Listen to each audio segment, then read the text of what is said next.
But otherwise, everyone is here. Hello, everyone, and welcome to D&D. Where the heck is Melos?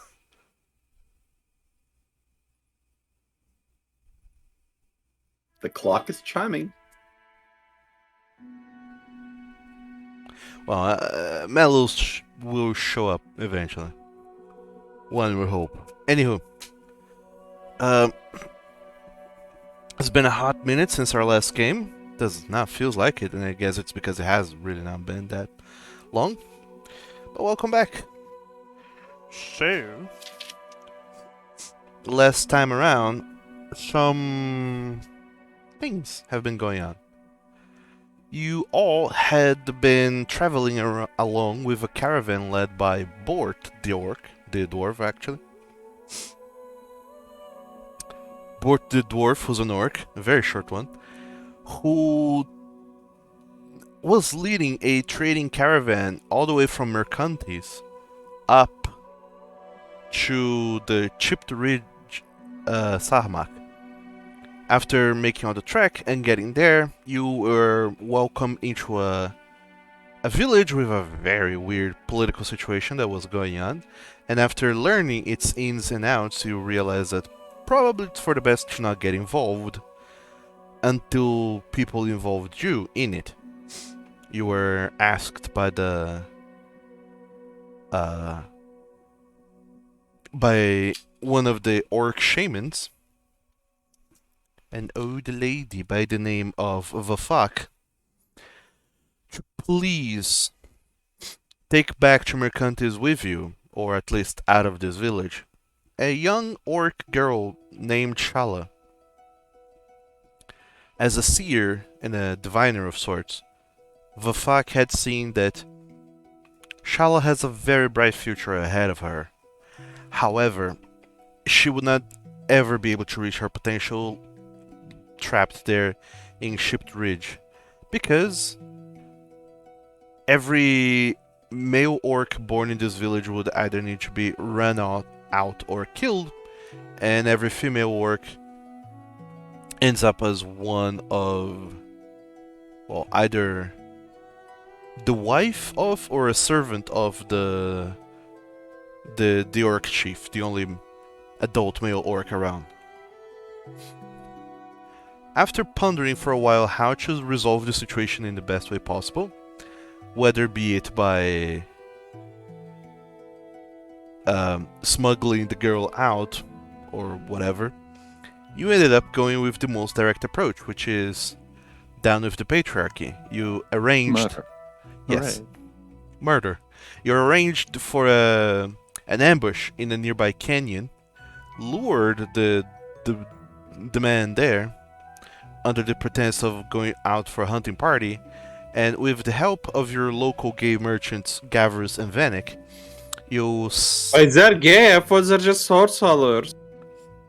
sword swallower merchant friends, Gavris and Vanek, they, thanks to the saltpeter that you had arranged for them previously, they were able to concoct a bomb that they handed over to you, and you used against the chieftain Kudov.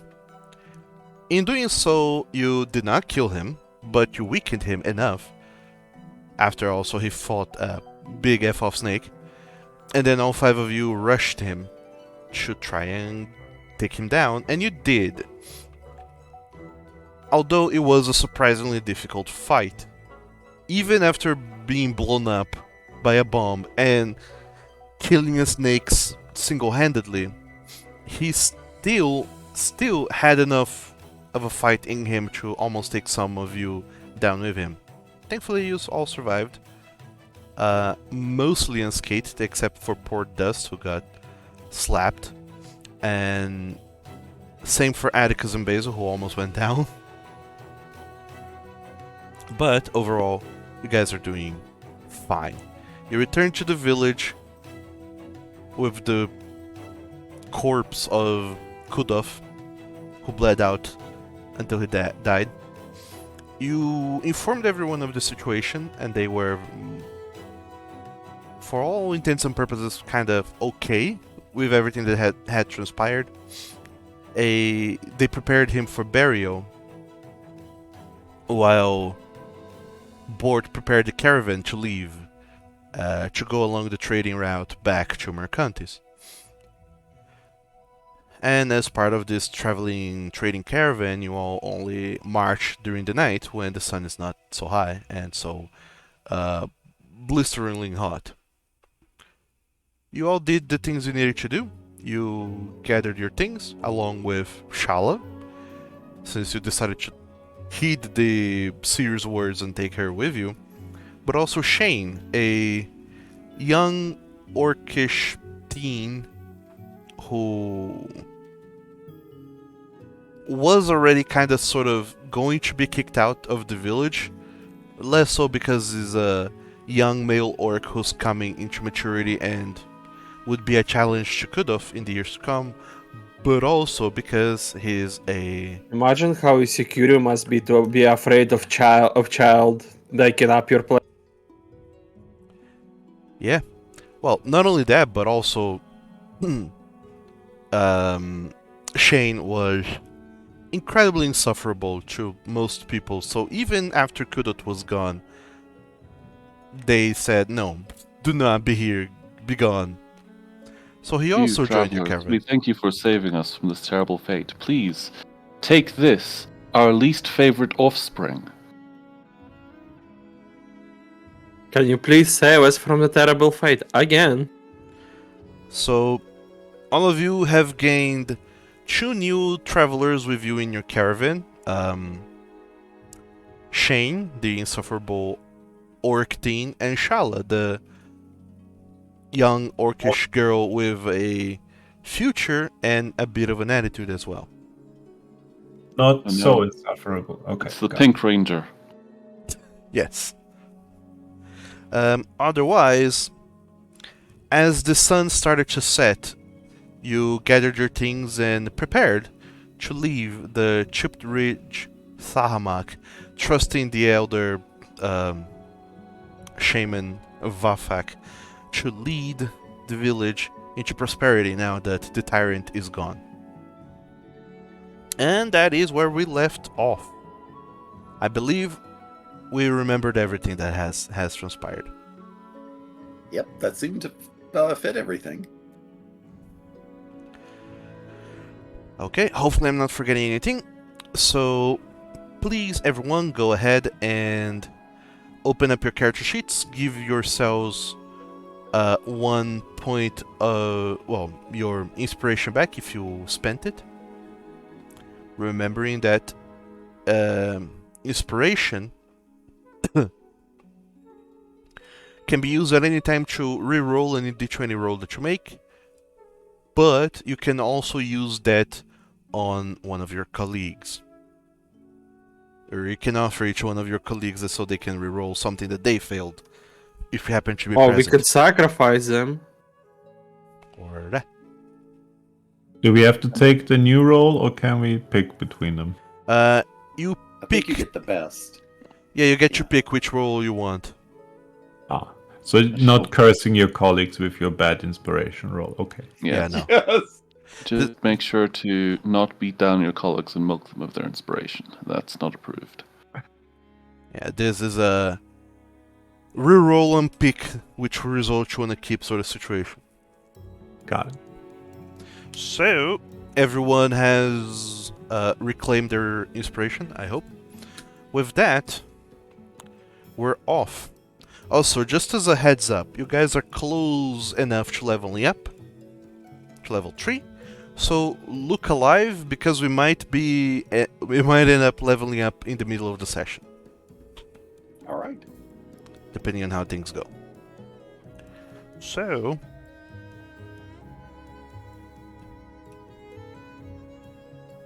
once everyone is gathered and settled in the caravan, you load everything up, and unfortunately, all of your tranquility comes to an end as you all have to get back onto the road. And as previously understood, the situation here is a wee bit different. The camels, they are incredibly helpful if you need to traverse long distances, so you don't have to walk and overexert yourself, but as part of a trading caravan, the camels more often than not end up serving as pack mules, so to speak. So you are walking the whole distance, and the camels, they're bringing in all the goods. I'm the goods. No. No. Oh. Are you one of Bort's merchandise is gonna sell off? No. Oh my god. Oh no. Yes. Or trade away? I've become an orc. Oh no. So, this is another reason why you guys only travel at night, is that so it's less tiresome on you all to walk around. And so we Yeah. are less surprised when Bort finds out he has new merchandise. So, you start making your way back, and as part of that, there is 2 paths usually that can be taken from here, from the ship-reached Sarmak, all the way back to Mercantis. One path is the shorter path along the coast, the river and the coast, which is going through the Trick Other chassis. However, what with the Trick Other chassis being a small village, trade opportunities are slim to none. Which is why you don't go that way. Instead, you go the other way, through the Macaws that form the main trade route in the central region of Mercantis, or the region around Mercantis even. I can understand that. So, you will be traveling over there, and from where you are to the first Macau, the Nahir, that'll be 90 miles. And according to my calculations, considering that you travel 24 miles per day, that'll be 3 3/4, so almost 4 full days of traveling in the evening.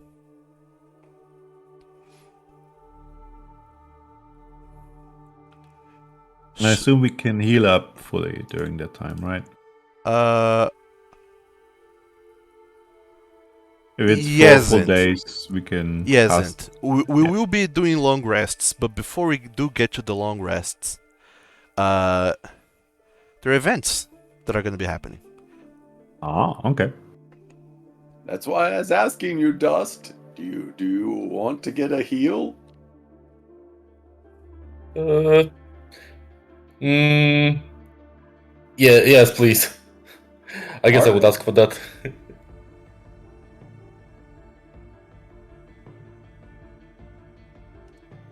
Yeah, as part of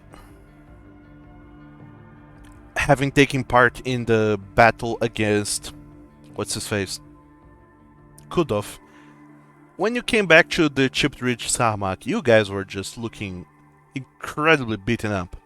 So the villagers, they did the best that they could to heal you guys up, or rather, do their best to offer whatever things you could use to do a little bit of healing. And offer a little bit of extra food, extra water, extra whatever could be of help.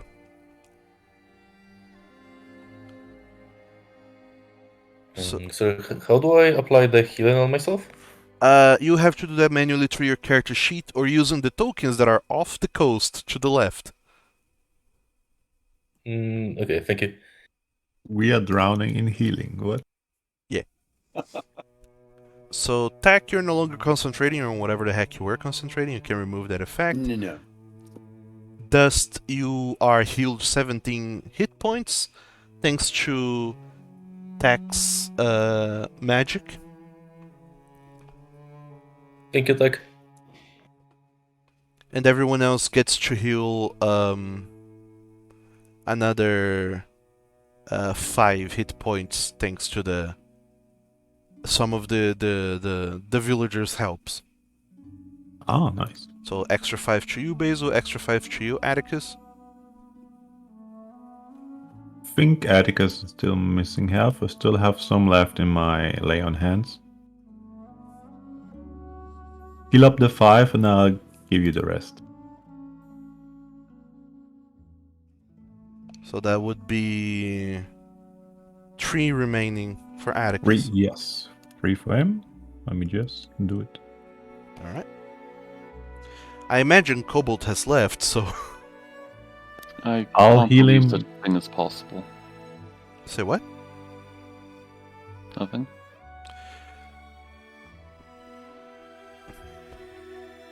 So Atticus, didn't- you heal 3 hit points from Basil's lay on hands and another 5 from the villagers' help. You can- Mine should be at user 7 then. For some reason it's at 9 with... If I have 10 total lay on hands. I'm sorry, what did you say? My lay on hands went from 10 out of 10 to 9 out of 10 despite healing him 3. That should be at 7, right? Yeah, you should be at... You have to set that manually. When you click it, it uses 1 charge. You have to Okay. Yeah. control that manually. Foundry doesn't like it when you use multiple amounts of thing. Okay, got it. So the lay on hand, the charges, you have to control that manually. It's a weird feature, but bear with us. Paladins work weird anyways. So you guys start traveling during the evening, during the night, and you just go off. Traveling some 24 miles this day, which isn't a lot. You barely even get to the river, to the crossroads, before you have to make a stop as the sun rises. But before that, some 12 miles after you have left the Shipped Ridge Samak, as you're traveling, and some of you with better sensibilities for time know it's midnight on the dot, you arrive at a watering hole of sorts, a little a natural rocky outcropping in the middle of the desert. And Bort, the leader of the caravan, he orders a stop where everyone can get down from. Well, actually, no one is traveling on camels, but everyone can take a breather, refill your canteens, Canteen. your water skins, and everything else you have to hold water with you.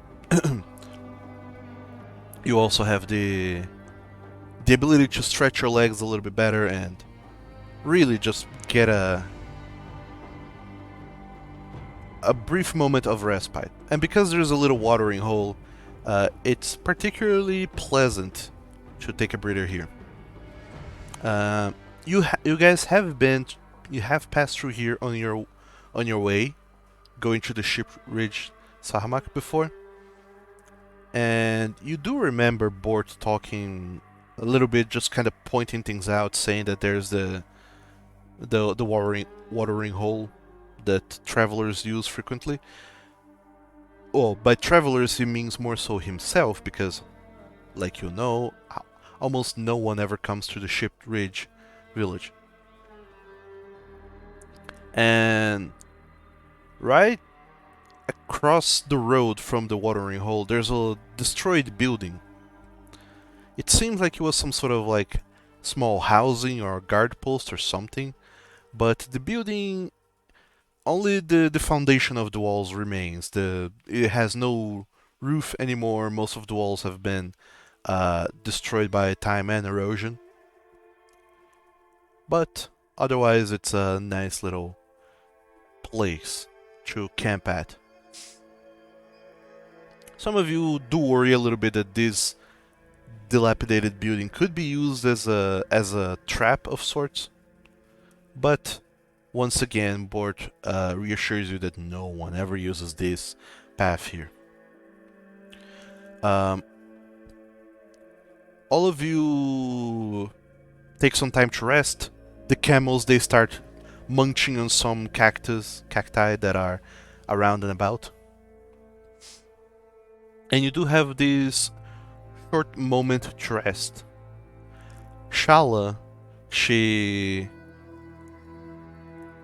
has been traveling along with Eliaf, walking back and forth a lot. But then, during this moment, she comes to you guys to once again express her thanks and to just really show some gratitude. It's been kind of a dream of sorts that one day things would be different. One day Kuduf would have died, passed, and I would be able to see the world outside the village. Didn't think it would come so soon, though. I thought he would be dying of old age and not of hunting a snake. Well, I'm glad that you got out and can leave and go on and do your whatever you're destined for.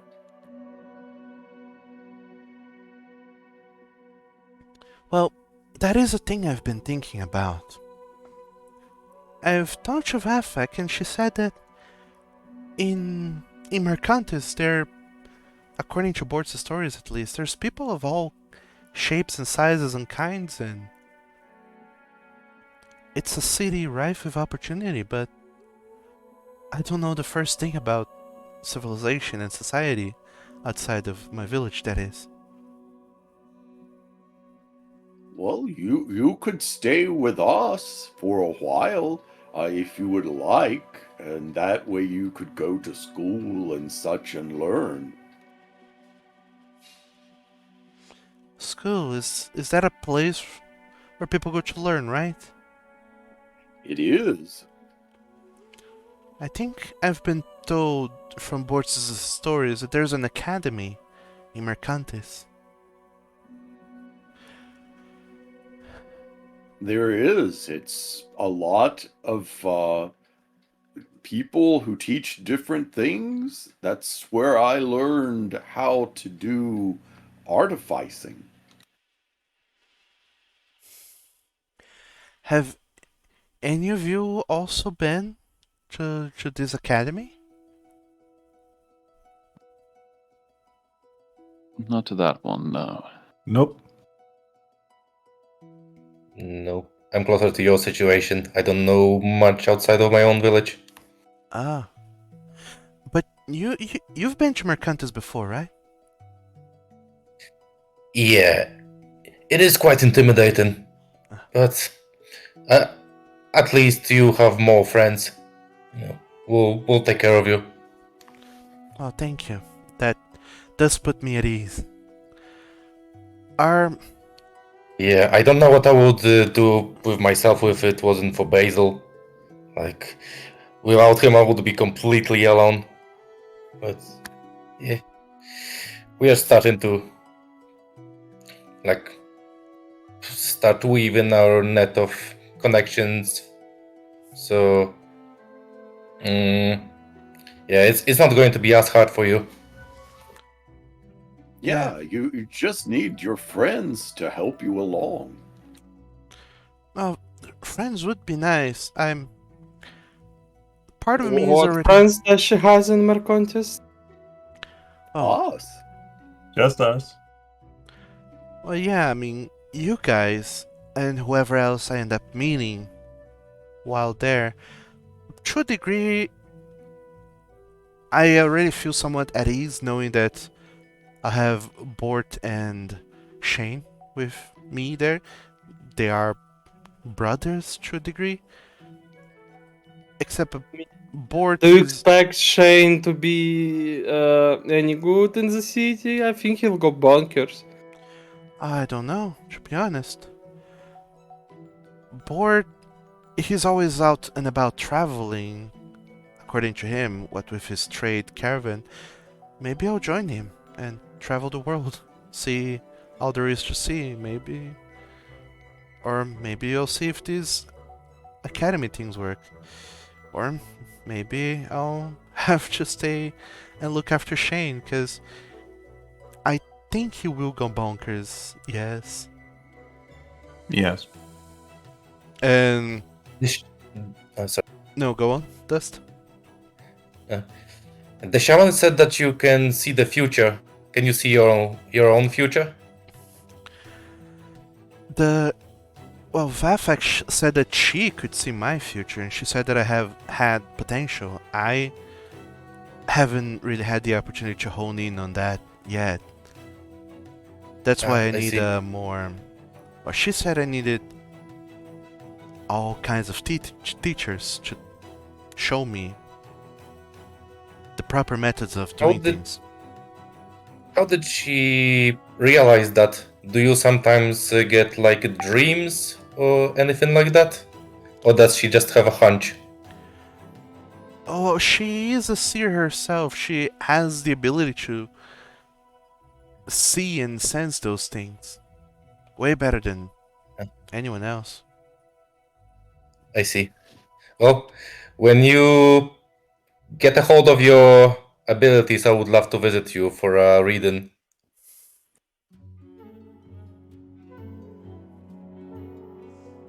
Yeah, So,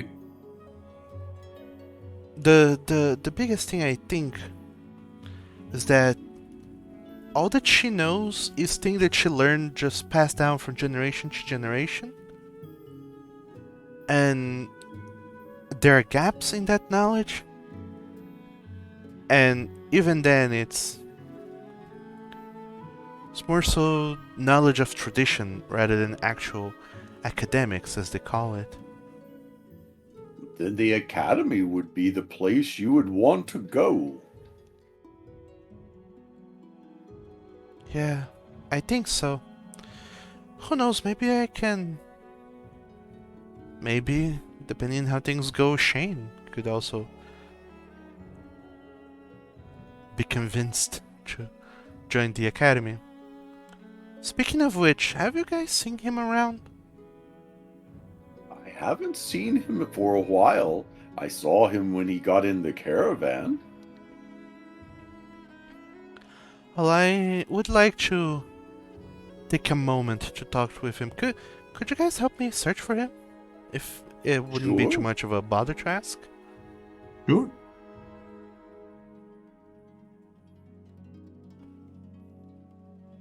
We Alright. start looking around.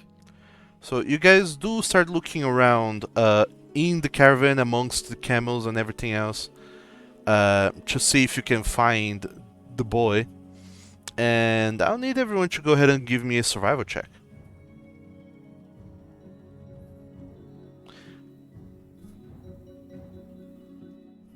Public. Yeah, public. I'm so good at this game. I like my new dice. They look good. sorry, my sheet is a bit slow. It's okay.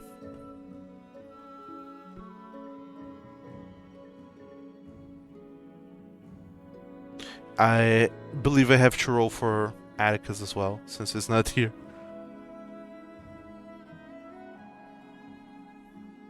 With my orange dice. Yeah, according to me, Atticus just sucks at that.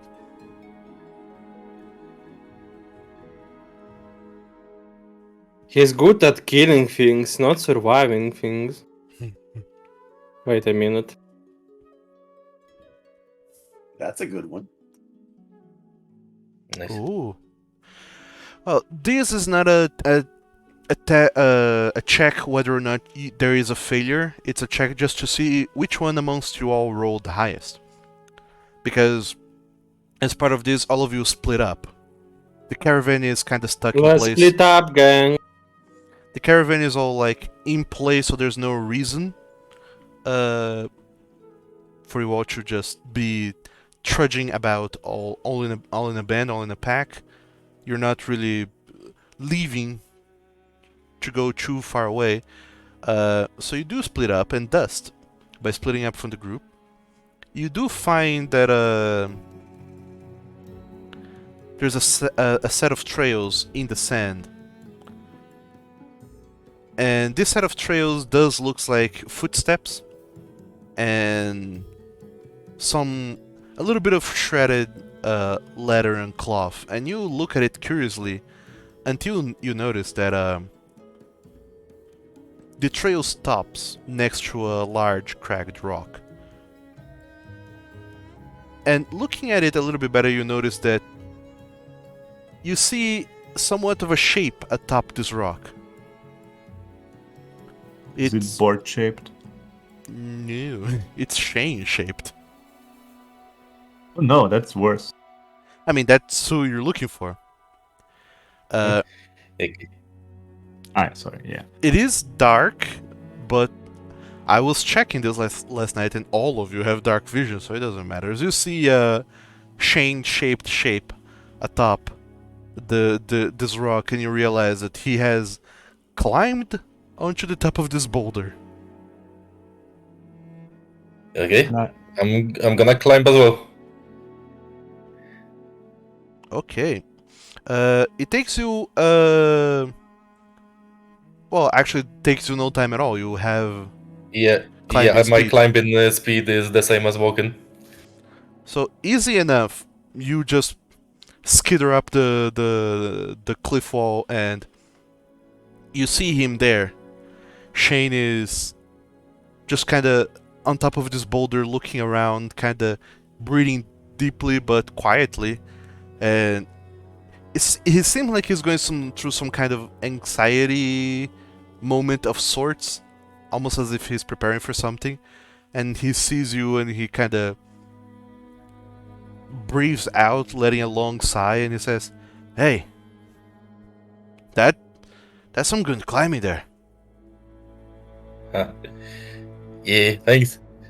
I like doing the same thing when I'm like in the blues, just climbing a cliff and looking at the views. Can I sit with you? Sure. I was looking around, and we're so far away from the village. So far out into the wilds, into the desert. Isn't that what you wanted? It is. They kept telling us all kinds of stories for us to not go into the desert. They kept saying that the sandstorms would catch you and would, well, it would do nasty things to you, that the sand would turn into glass and it would cut you open and turn you inside out. They would say that the creatures of the desert, they would stalk you underneath the sand and attack when you least expected it. You know, all kinds of horror stories to keep us at bay in the village. Which is all true to a degree, but you know, there's so much world to see. It would be a waste to just stay in one place, regardless of the risks or not. It's cool that you got the guts to go out. You will not regret it. Yeah. I mean, sure, there are things out there in this world that can kill you, but I know, doing nothing with your life ever, that feels like such a huge waste. It's better to go out fighting the worms in the sand than to just grow old in a village without knowing anything. Yeah, totally. The time to settle down will come when you are as old as your father, I guess. But folks as us, you know, young guys, we have too much curiosity. We have to go out and see first before we decide where we want to set the roots, I would say. How how are you holding about, you know, your dad passing away? Well, I can't say that I'll miss him. In fact, I'm kinda glad that he's gone. I mean, if he wasn't gone, then I don't know. I just have a feeling that things would be different, but in a bad way. Yeah, I don't think they're too different for you. Atticus, you're not there. Oh no, I'm not. You're not. How would I know? I wasn't You didn't here climb because the people roar? did things. No. Yeah. Badness. Uh, Okay. I didn't say those things then. fair enough. You, at this point, Get back to your cozy corner. at I this said cozy. at this point, all of you have been kind of sort of wandering around camp looking for Shane, and eventually all of you guys kind of gather up at the center to share information. None of you have seen anything, but at this point, all of you hear conversation coming from atop a boulder, and you see that the boulder is high, far too high for any of you to climb it normally. But you hear conversation coming from up there. It's the familiar voice of Dust and the voice of Shane.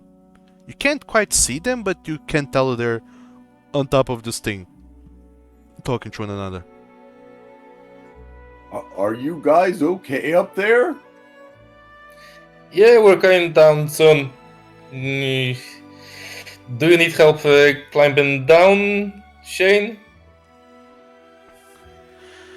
No, I'm okay. I was just before I climbed down. There's something I wanted to do. Then he jumps. Stop. There's so many things I have not been allowed to do that people have told me I can't do. I can't go out into the desert. I can't travel by myself. I have to respect the old man. Have to do this, have to do that. Now I am my own person. I'm free to do whatever I want. And the first thing I want to do, the thing. And you see Dust right next to you. He kind of takes a little bit of a moment. He starts breathing in and out, and then he fills his lungs with air, and he really prepares himself before he just goes, "Fuck! Shit! Son of a bitch!" Sound like he's doing all right. Language. I clap. Well, you will learn a lot in the city. So much swearing. And you see that he's kind of proud and relieved that sure, the old man being dead is a thing, and him going out of his village is another thing, but the ability to just say, swear words without having some kind of cosmic retribution beamed inside your brain is as clear a sign as this man can get that he is indeed free from his shackles. But how did he learn how to swear if no one could swear without getting a migraine? Scriptures, my man. Question. You can Ah, still yes, do the it, divine just words. scriptures of fuck. Well, List of forbidden words. There you go. you guys do notice that both Shane and Shala, they are able to speak common, which was not a thing for all the orcs in the village, and they do seem to be able to read as well. They are literate. And as part of being a trader, Bort, also brings the stories with him.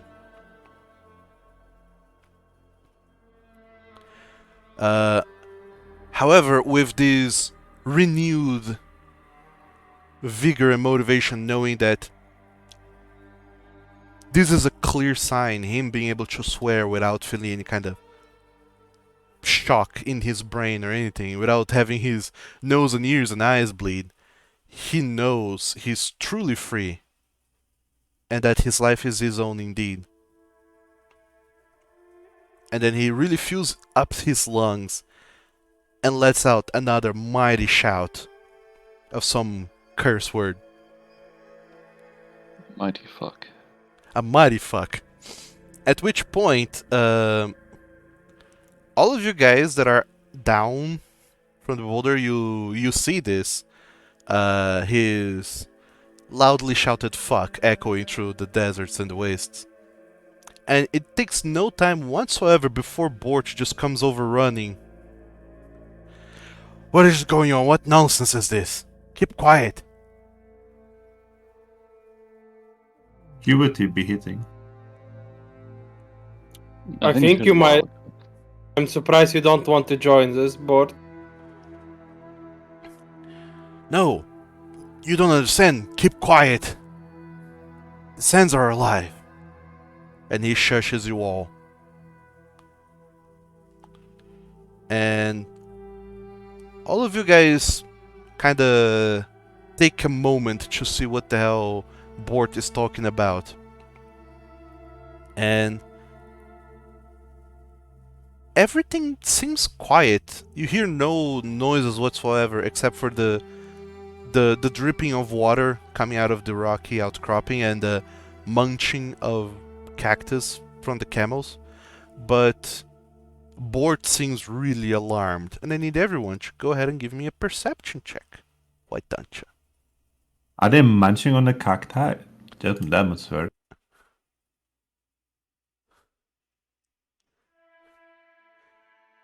That does seems to be 18. They do those silly things. How they become moist. Oof, I don't see anything.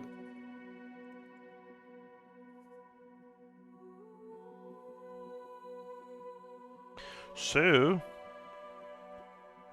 perceptions all over the place.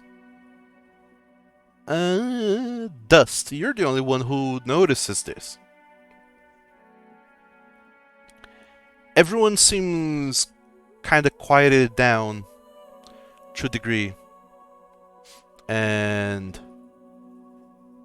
you're really trying to pay attention to everything that could be going on. And indeed, now you notice there is a weird sound going on, some kind of a very faint grinding. It's almost like someone's sharpening something. And you strain to hear, and it just seems to be coming from all around you, this grinding sound, and getting slightly louder and louder, but ever so faintly. It's almost imperceptible. And then, only then, you notice odd reflections of the moonlight in the ground. And that's when you... Do the grind Yeah? Do the grinding sounds sound like the elemental spirits that we fought? No. This one sounds Okay. much fainter. As a person of the desert, would I have a chance of knowing what creatures it could be? Potentially? Give me an Arcana check. Difficulty 15. It's obviously sand kobolds. Earthworms. Earthworm Jim. Alas, you don't know it. You do know there's definitely something weird going on, something out and about, but you don't know what it is. You do, however, notice that something crazy is going on, and you point it out to everyone. I'm drawing my weapons. Thank you, cousin. So, Dust, How high is the drop? what? How high is the drop from From the boulder? the boulder that? Yeah. Some 20 feet. It's not too high, it's just high enough that, it would be hard to climb up and down, but you have a climbing speed, so you can just climb it down normally. Get it. Yeah, you notice this in time to shout it out and warn everyone that there's something shifting in the sands, and that's when all of you just hear Bort running off to the other people and to Squire and LIF and shouting, and Shala as well, and shouting that the glass golems are here. Prepare yourselves. That's not a good name. And lo and behold, all of you guys can see now, just faintly, some forms that were not even buried in the sand. They were above the sand all along, but all that you see is what appears to be ragged and misshapen panes of glass that are gliding towards you, cutting a path through the sand. And they approach. And they seem particularly intent on, cutting you up into shreds. Shreds, you say? To shreds, I Thanks. say. I hate it. The shreds, he says. So, I'll need everyone to go ahead and make me a dexterity check, which will be our delicious initiative. Let's go. Tasty initiative. Yeah. Ooh, look at that. Nice. I don't think I can beat that. How did I do so bad? Insane.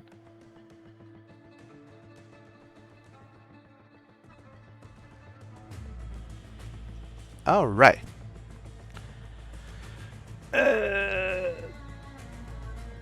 You have rolled higher than everyone else, so Tack, you do get to go first. Hot dog. All of you do see that on the opposite end of where you are, Bort, Squire, LIF, and Shala, all four of them are bundled together as another one of these creatures shows up from the opposite end, but two of these creatures show up from the place where you guys are at. And I believe that Tack, you are going to act first, having rolled the highest initiative between everyone here. You see these creatures approaching. I believe you can see them. I can see them. So, Pew! like I said, they're panes of glass, ragged, jagged panes of glass that resembles a humanoid shape. And they seem mean. What are you doing?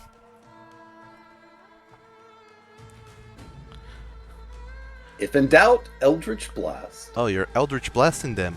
Cool. Alright, so... oh my god. What is going on today? I think I hit! Gonna die! Yeah. Hold on. You They are particularly hard to see and notice. The only real reason why you can see them is because every now and then, depending on how they shift and glide, they catch a faint reflection of the moonlight, which is the only way that you're able to see them. Because other than that, they're practically transparent and really hard to see. But nay, I say, Tack, you have this guy clocked, whatever this is, and you notice it, and you try to intercept it as it's gliding towards all of you guys, and you just released a Eldritch Blast bolt right at it. Roll for damage, please, and click the critical in the damage roll.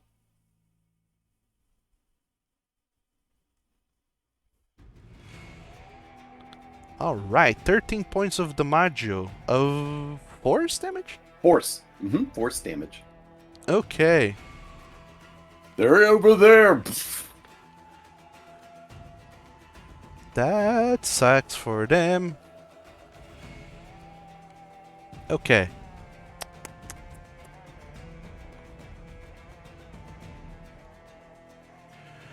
Yeah, it's taking Then that... I move. Okay. It's taking all of that damage. All of you guys do see Tack shooting up this ray of energy that launches from where he is towards a point in the sands, where you're catching these faint glimpses of the reflection of the moonlight. And when he hits, it does hit something, and all of you guys do see the Eldritch Blast kind of reflecting off of the creature. And you see some cracks. Now, it's easier to see the creature because of these cracks, but this blast of energy kind of reflects towards the ground somewhere, and it bursts a hole in the ground. Oh my! That's not good. But it's pretty much as if you, Tack, had just released your Eldritch Blast bolt into the ground. The creature seems to reflect it there. And by doing so, the little hole in the ground just kind of explodes, and you guys see a sand just being thrown up. And amongst this sand, weirdly enough, there's a little creature that kind of comes up as part of this as well.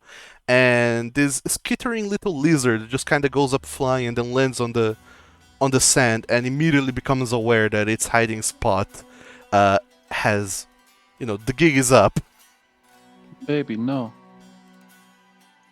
Sorry, lizard.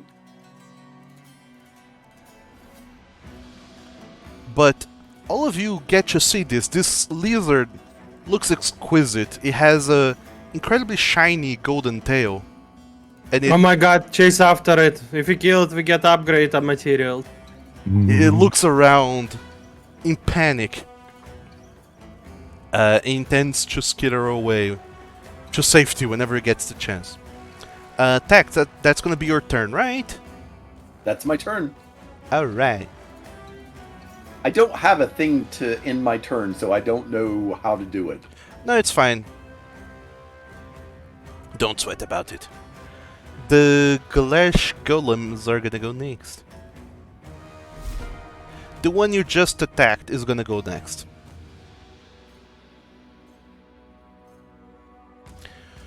So, something that all of you can see is the cracks along the golem's surface.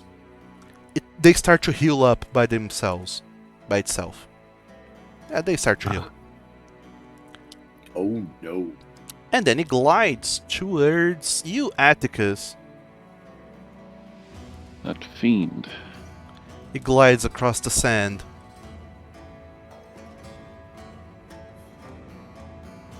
And once it's close enough to you, it's going to go ahead and attack you. Twice. I can't believe you do this. Yeah.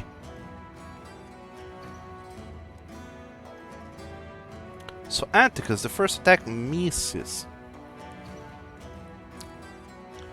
You will suffer 1 point of damage. Oh no. I have a friend DM. I have question. Yes, what's up? Do I have a reaction yet, or only when my turn starts? All of you have a reaction because you were not surprised because Dust warned you about this. Alright, then I'd like to use this and reduce the damage on Atticus. Because I can see the enemy and he's within 5 feet of me and I have a shield.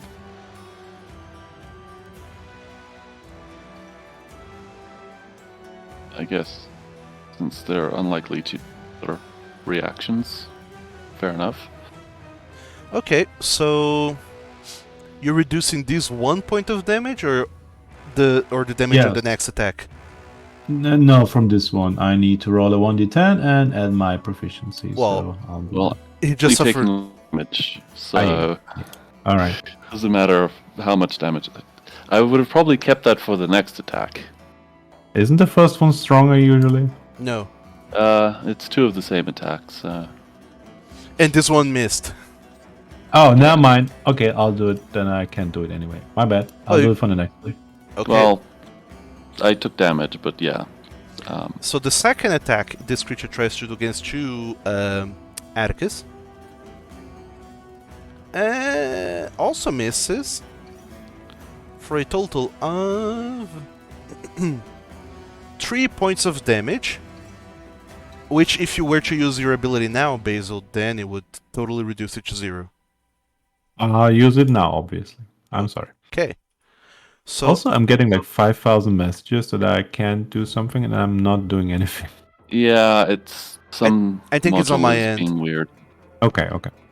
I'm not getting those messages, so I don't know what module is causing that, but I'll investigate that later. So don't worry. It's just Foundry being a little bit weird. So Atticus, you suffer no damage whatsoever from this second attack. And that's the creature's turn. Attack. Who goes next? Thank you, Basil. I would like Atticus to go next because he's going to thwomp them. Atticus. I will certainly try. Okay, so. Not gonna get too fancy with my things just yet. I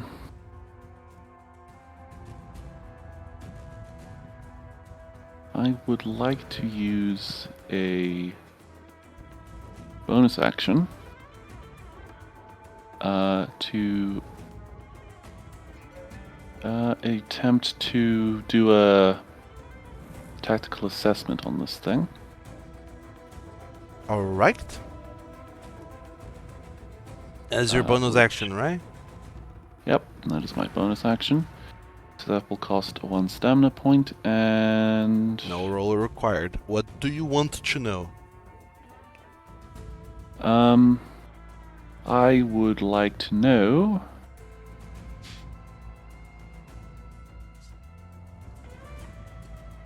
I guess, So- really, I just want to know its hit points, because I've got this doesn't give me those fancier things.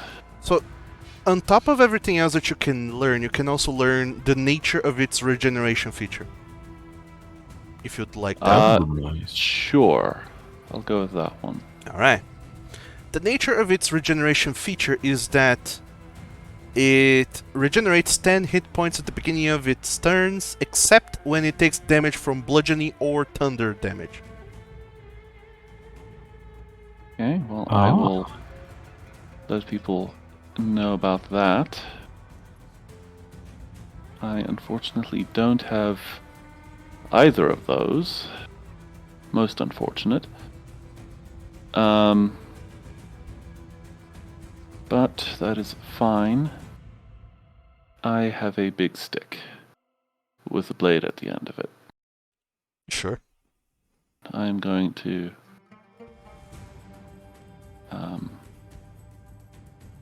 make with the swingies. That will hit. Roll for damage. Damage time. 11, nice. And that's it, right? Yep. That's your one action. my one attack. Okay. So that should be your turn then. Yep. Okay. Are you moving? No.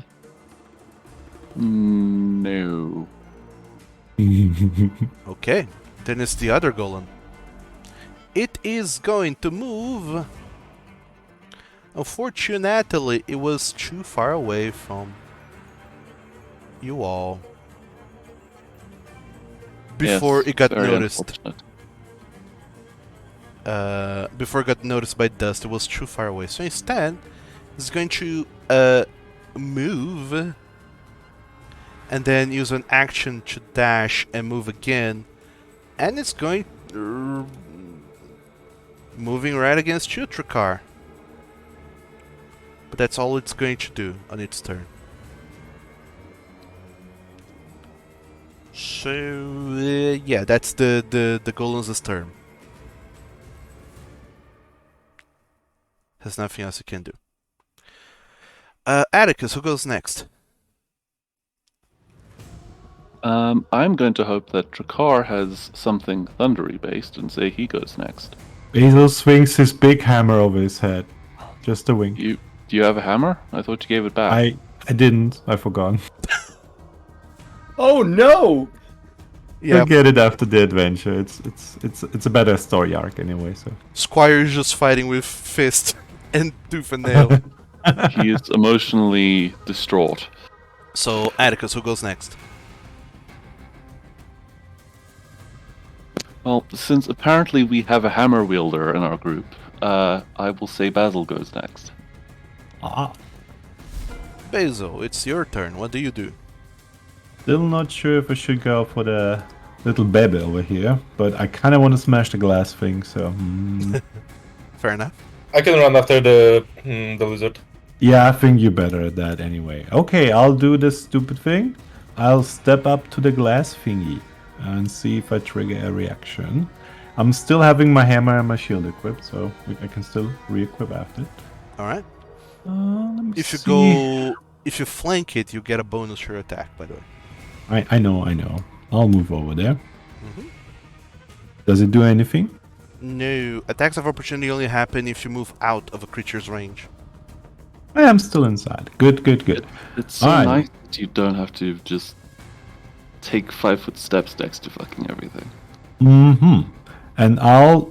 Oop, it got away. I'll double equip my hammer in both hands, and my free thingy went away. There we go. Okay. And then I'm going to smack that thing real bad. All right, go for it. Make your attack roll. Basil. There we go.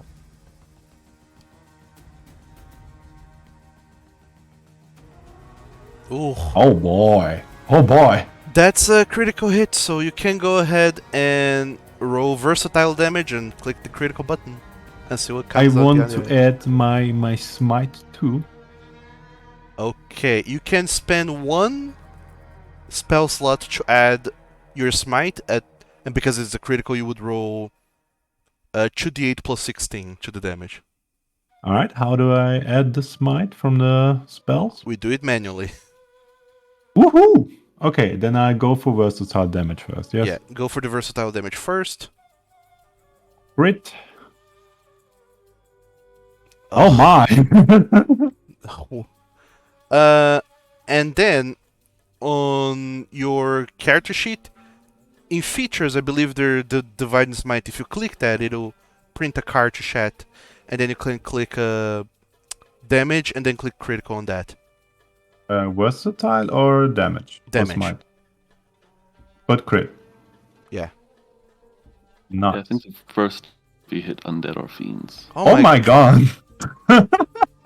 Christ. That's, okay, it doesn't exist anymore. One short of max. I raise my hammer and say, "Thank you, Squire. You will get it back. I'll took it to protect my friends. And now, with the power of God and anime on my side, I smite you."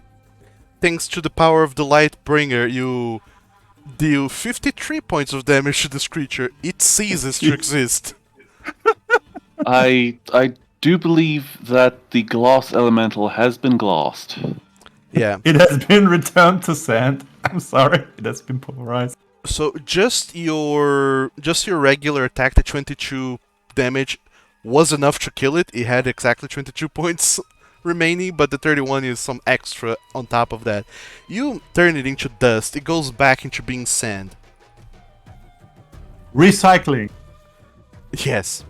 Unfortunately, however, you do activate its shard burst feature, so Atticus and Basil both, you will suffer 3 points of piercing damage Alright. from the creature exploding into glass near you.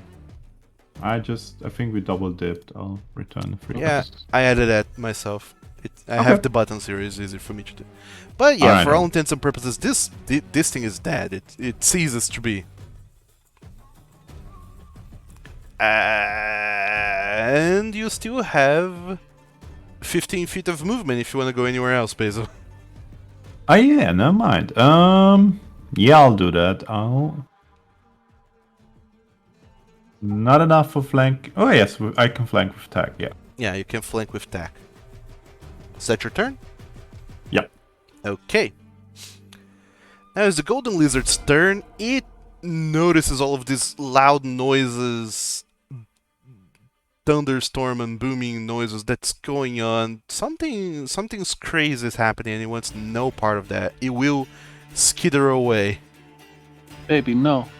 Skedaddle, skedoodle. to safety. Basil, who goes next? Cousin, get the thingy. Mhm. Yes.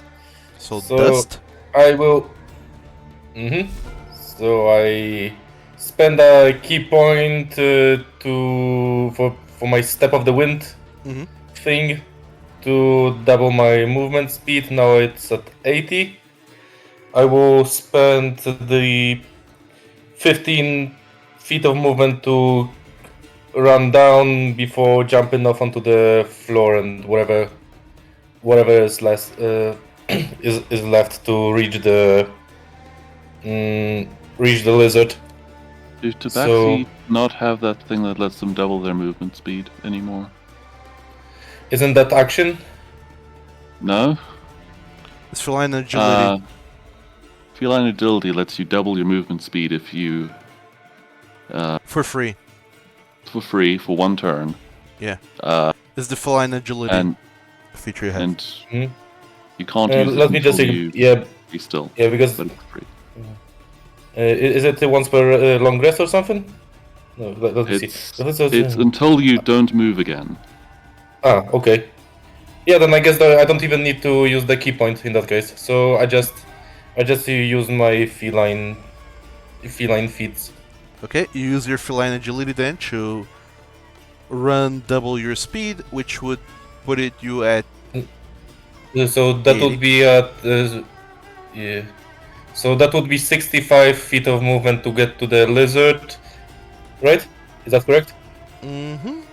Hold on. Yeah, from where you are, it would be 45 feet of movement, plus the 15 from climbing down. It's another 6. Yeah, you have just enough to make there. Okay. And I would like to try and catch it alive. Okay, you have to punch it and knock it unconscious. Okay, yeah, let's do that. I guess that's the way of doing that. That sounds a bit too easy. Oh, I gotta have my. Sorry, my character sheet closed again. Just a second.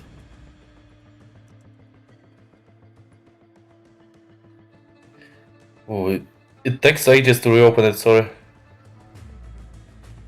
Okay, got it.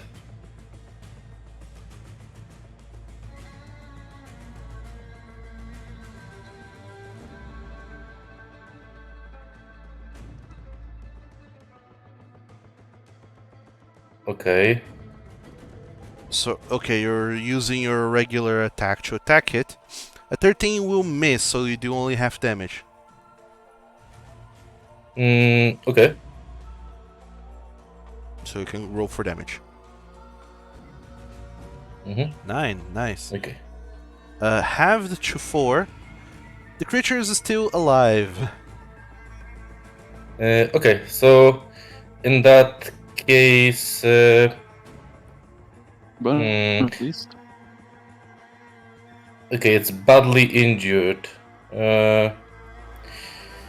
Okay, I will use my Tavern Brawler to use my bonus action for another attack. Okay. So you can just make a second attack with your bonus action.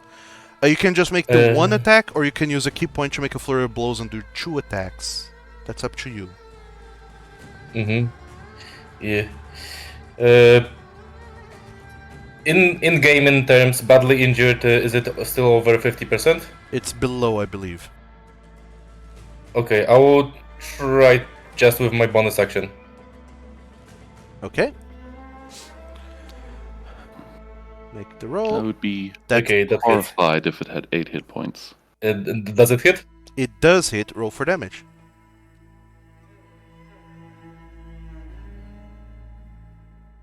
Six is enough to knock it unconscious, which I believe is your purpose here. Yes. All right. I would like to knock it on the head and stuff it into my coin purse or something.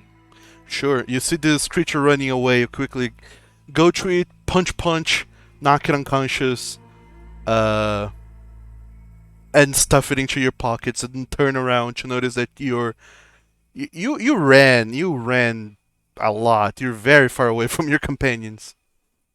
You can see all of them kind of getting a little bit anxious and against something that you can't see because you're too far away from it.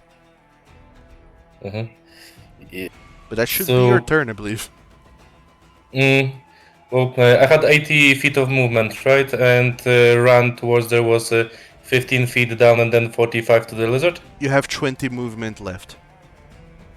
Okay, then I would like to at least start going back to my friends. Okay, yeah. You can move those 20 feet towards them if you want.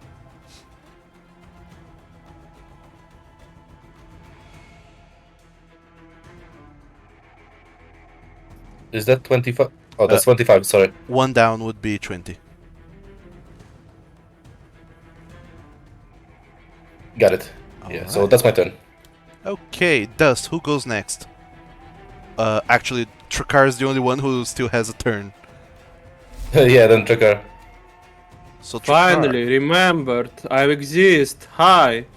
what are you doing? Command on the one in front of me. Command. Yes, growl. Rawr. So it means you will drop on the ground and be prone. If Okay. it fails. If it fails, it's wisdom demon thing. Yep.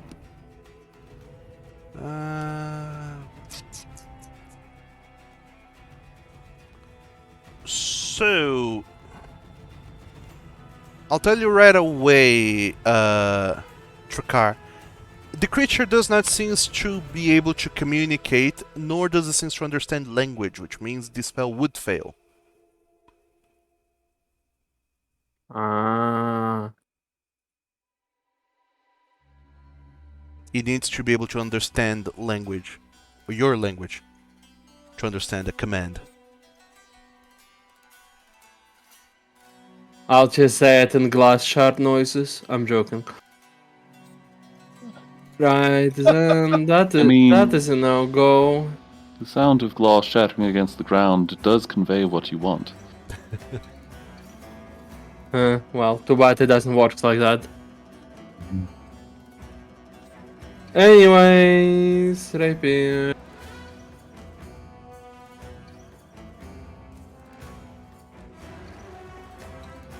That's better.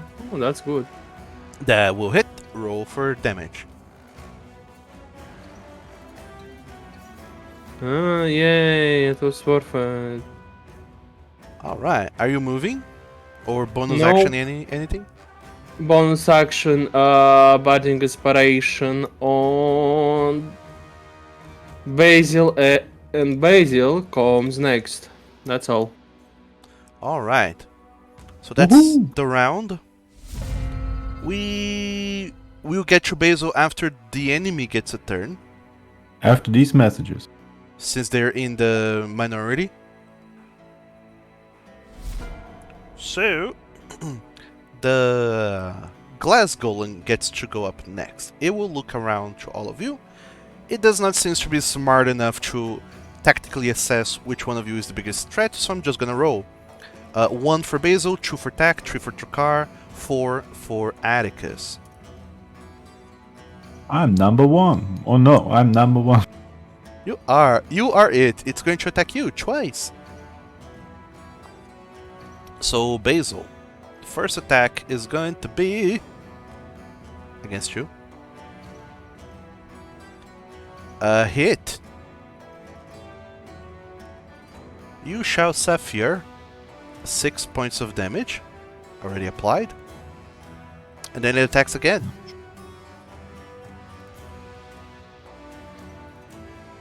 Ugh. It misses, Woo, I saw that 20. Yahoo! but not by 10, so it still deals half damage. And as part of the second attack, you suffer 4 points of damage. Ouchies. The panes of glass, its arms and hands, they pretty much just start jabbing at you, making several cuts and lacerations across your soft Skitravi body. It's no bueno. Oh no, so at the beginning of its turn, it does recover health. And that should be its turn. Yeah, that's its turn. Alright. Oh, sorry. Shouldn't have been round. Next round. Should have been it. Then, Basil. You're the one who's going Yes. next, as per Trakar's wishes, and you have a Bardic Inspiration. You can add 1d6 to any d20 roll you make.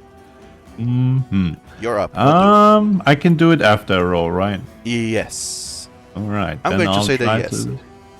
Okay. That is the time to use it, yes. Good.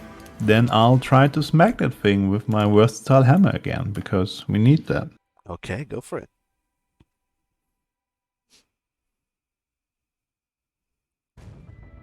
Keep forgetting I have this nice little UI down here. Alright. Attack. That will hit. Click Versatile, and you deal regular damage to it.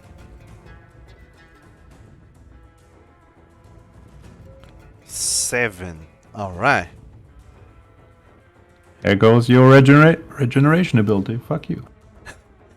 You hit it with the blunt side of your hammer, which sends a kind of makes it shatter a little bit. You see, all of you see cracks along its surface, but deep cracks. The kind of will take it extra effort to regenerate. Very nice. So I'm out of spell slots, and I only had one action. What else can I do? I don't think I can drink a healing potion, right? You can as your bonus action if you want. Oh, okay. I didn't distinguish between actions and bonus actions. Okay, I'll drink then. Okay. Potion of Vigor. Alright. Do I roll it first or do I press healing? Yeah, you press healing. Let's go. Chug, chug, chug. So click on yourself and then Yeet. apply that.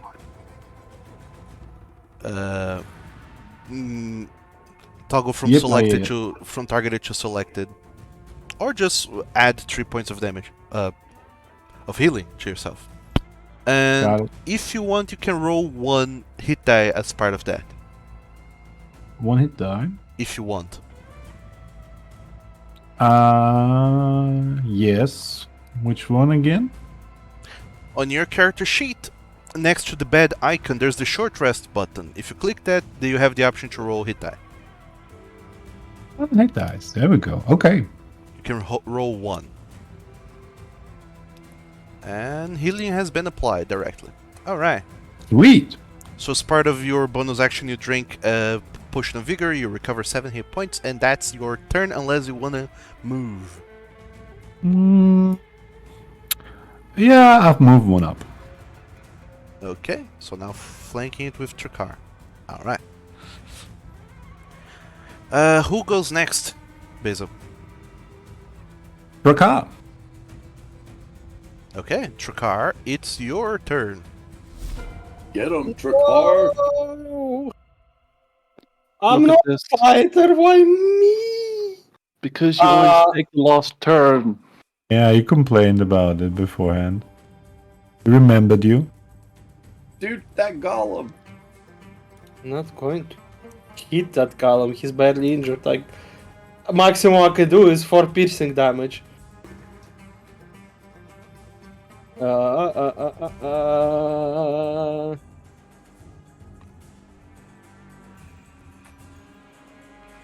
Yeah, no, I cannot do anything in this situation. I guess I can hit it and stay in the place for other people to have flanking. Alright. Oof. 12 will miss. Roll for damage and you deal half damage.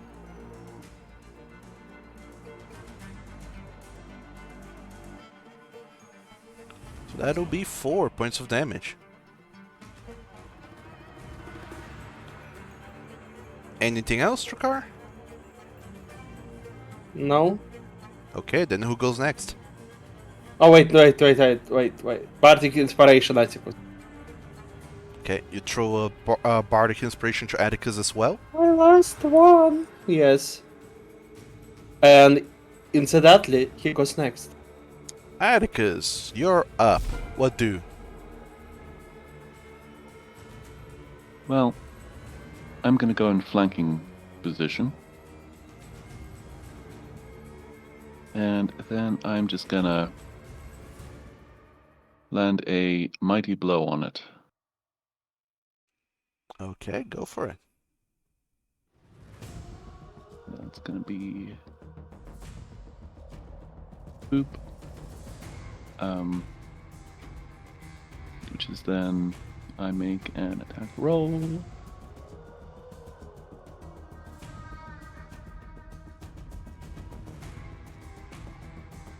Good. 24 succeeds Plus its 2. AC by 10, so 10. that's a critical. Okay, so that is going to be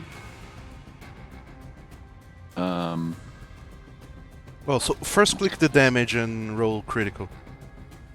yeah, no, that's what I'm doing. Thing is, the damage also increases. That's the effect of this. Yeah, but we can do that manually. I just want to see if this is enough to kill it. You never know.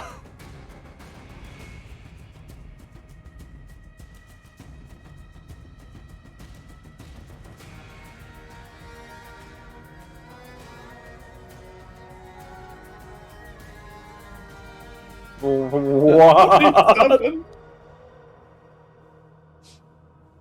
Oh my god. Oh, This doesn't feel Okay. legal. so that's a bunch of damage. It's like And a snipe, but I have to do it ahead of time. yeah, twas good. You hit it strongly. And yeah, 47 is more than enough to knock it down to 0. Cut it in half. Yeah. So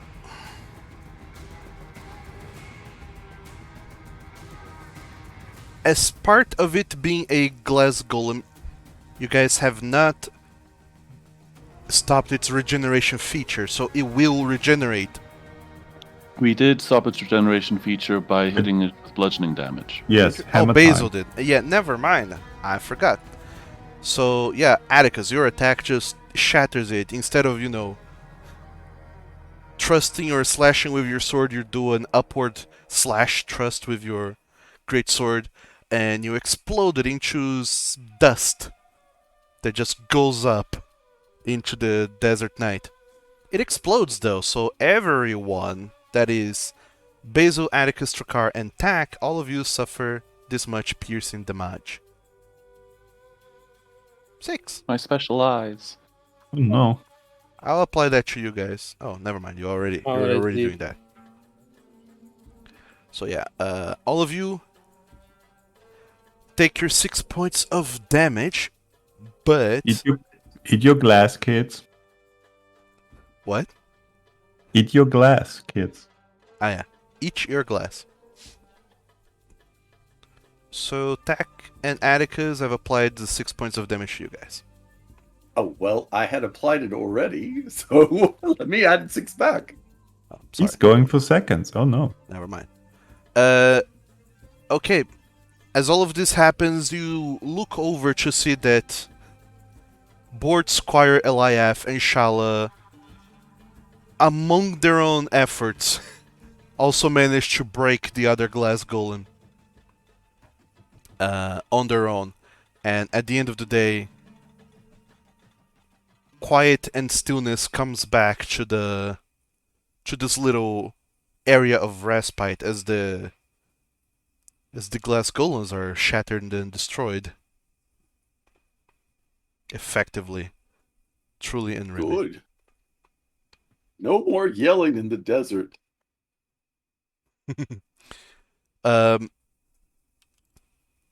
What's his face? Shane, he is still on top of the boulder, just looking a little bit terrified. You see that he's just looking around, and he has nothing in the way of weaponry with him over there. So he was just kind of screwed if this went south. But nay, all of you have managed to deal with this threat masterfully. And Shane, he just looks down to you guys and nods. He doesn't even reply. He just nods. Oh, okay. So it seems like he has learned the lesson, not shouting in the desert. It might attract the Yeah. glass golems. Enough to level up? Ooh. So with that out of the way, you guys are not leveling. You're not leveling up yet.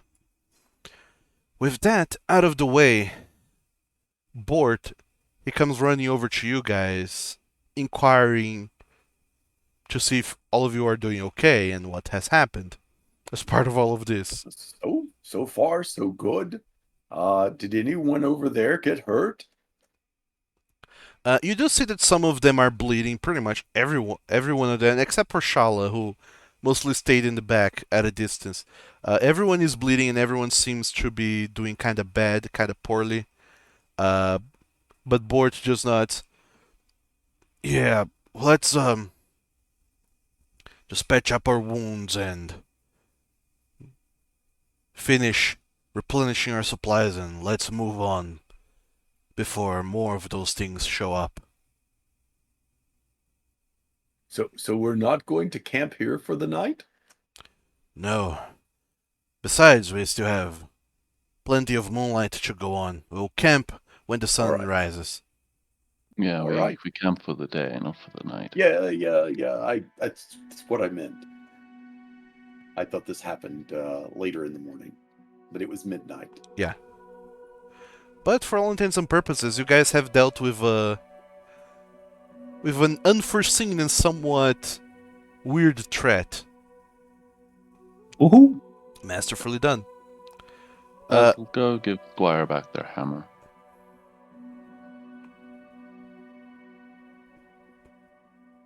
Are you guys doing that?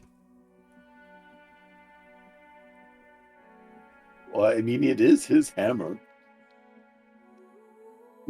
Ah, man. I was planning on giving it back, but I forgot. So, I don't know. I think at this... Wait, he's still with us, right? He is still with us. Yeah. he Squire was is a part of further the up. caravan, yeah. Yeah, for a second I was like, is he back in the Ockham? Okay. Sure. I think it's time.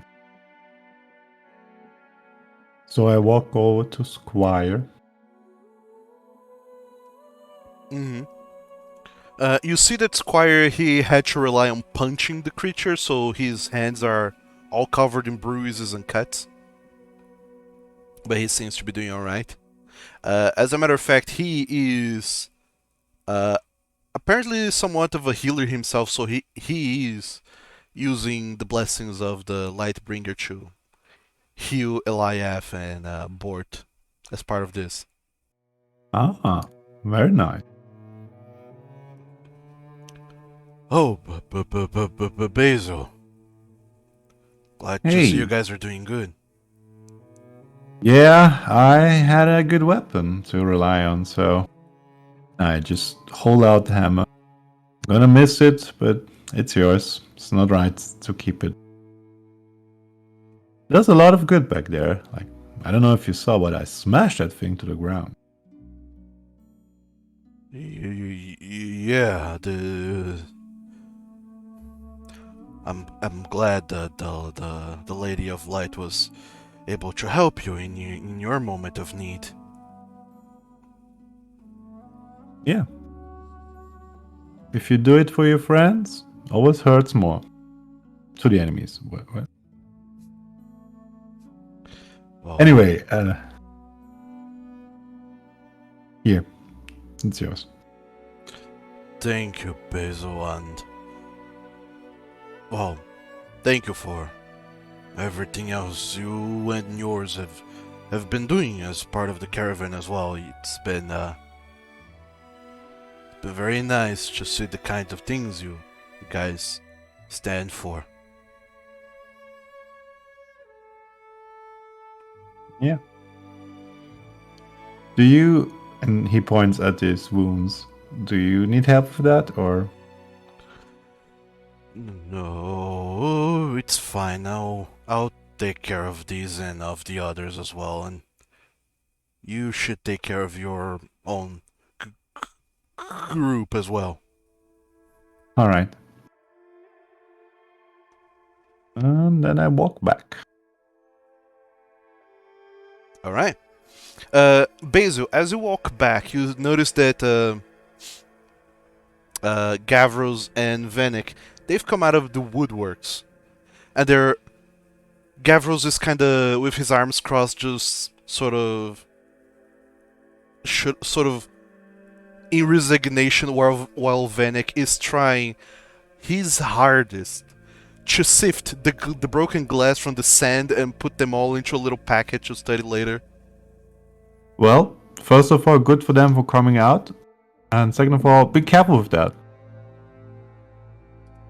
Vanek, he looks up to you and says, "You take care of that, because, as you guys keep walking around, you might disturb the sands, and Board said we are leaving soon, so we have very little time to collect all of the samples, and it's spread all over the place. Why didn't you crash down into it and not upwards? It's everywhere now. It's gonna take forever to get all of this. And it's so dark, Fine, too. Please, Cavros, a little bit of light here." My brother from another mother. You can have it, but don't use your hands. Like, take it back or something. But you see that Gavros is a bit frustrated with the situation, but at least happy that all has been said and done and neither of them were injured. Vanek is trying his best to use whatever utensil he has to collect the glass from the golems. And is there anything else anyone else is doing in the meantime?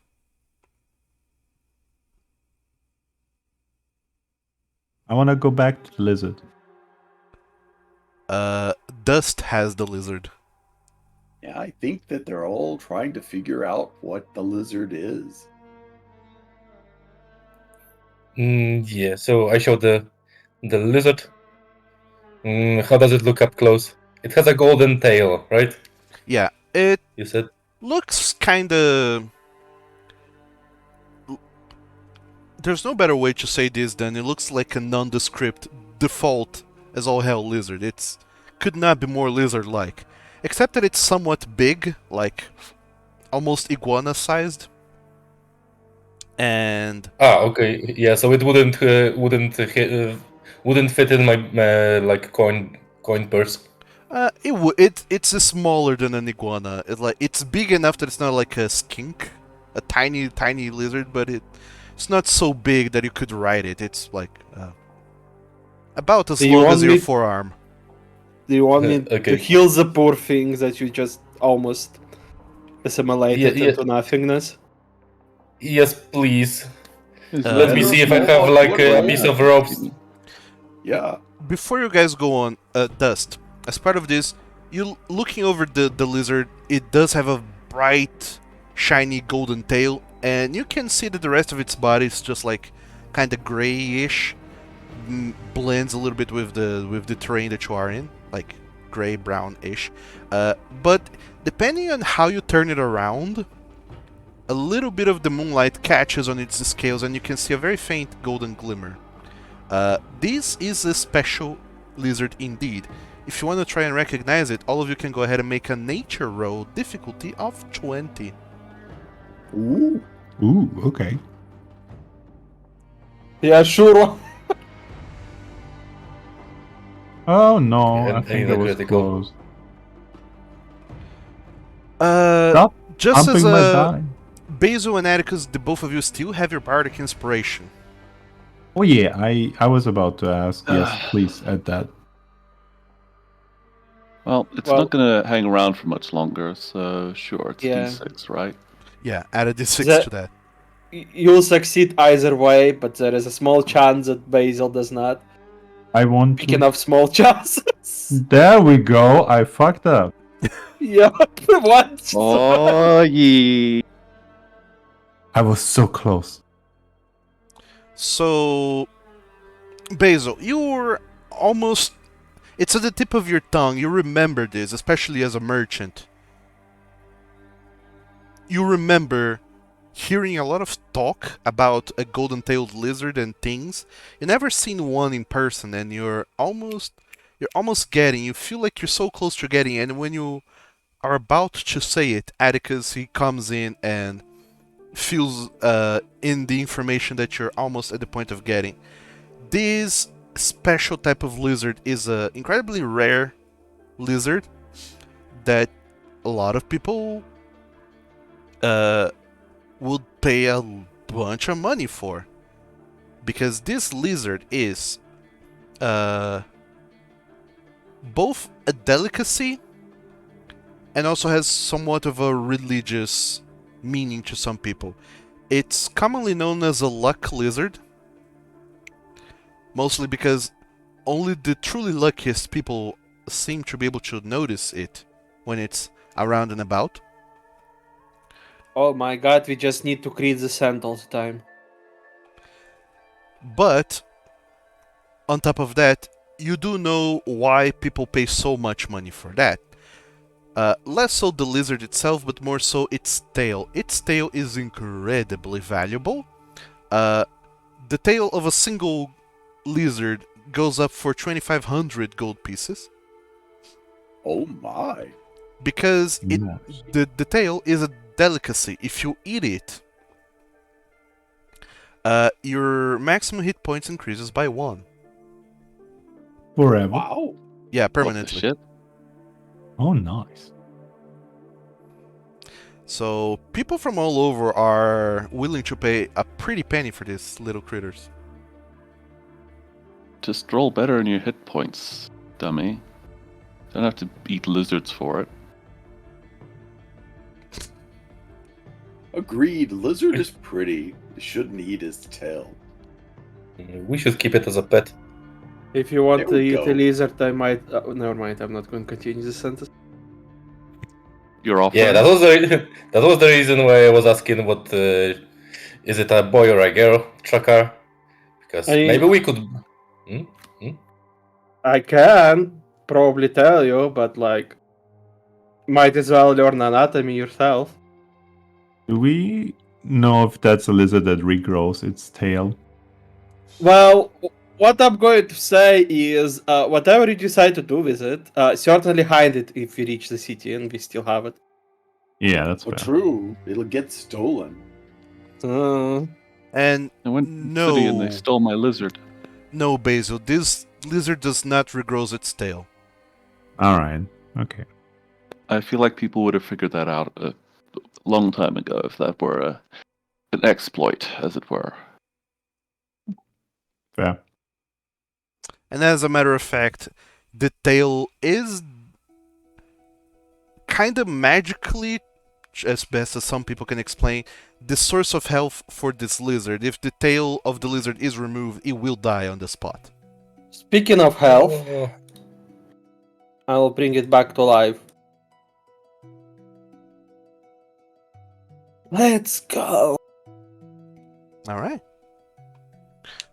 Yeah. Takar will put his hand on a almost dead lizard and just cast Cure Wounds. Trakar, you heal up the poor little lizard, and the poor little lizard is tries its hardest to squirm around and skitter away.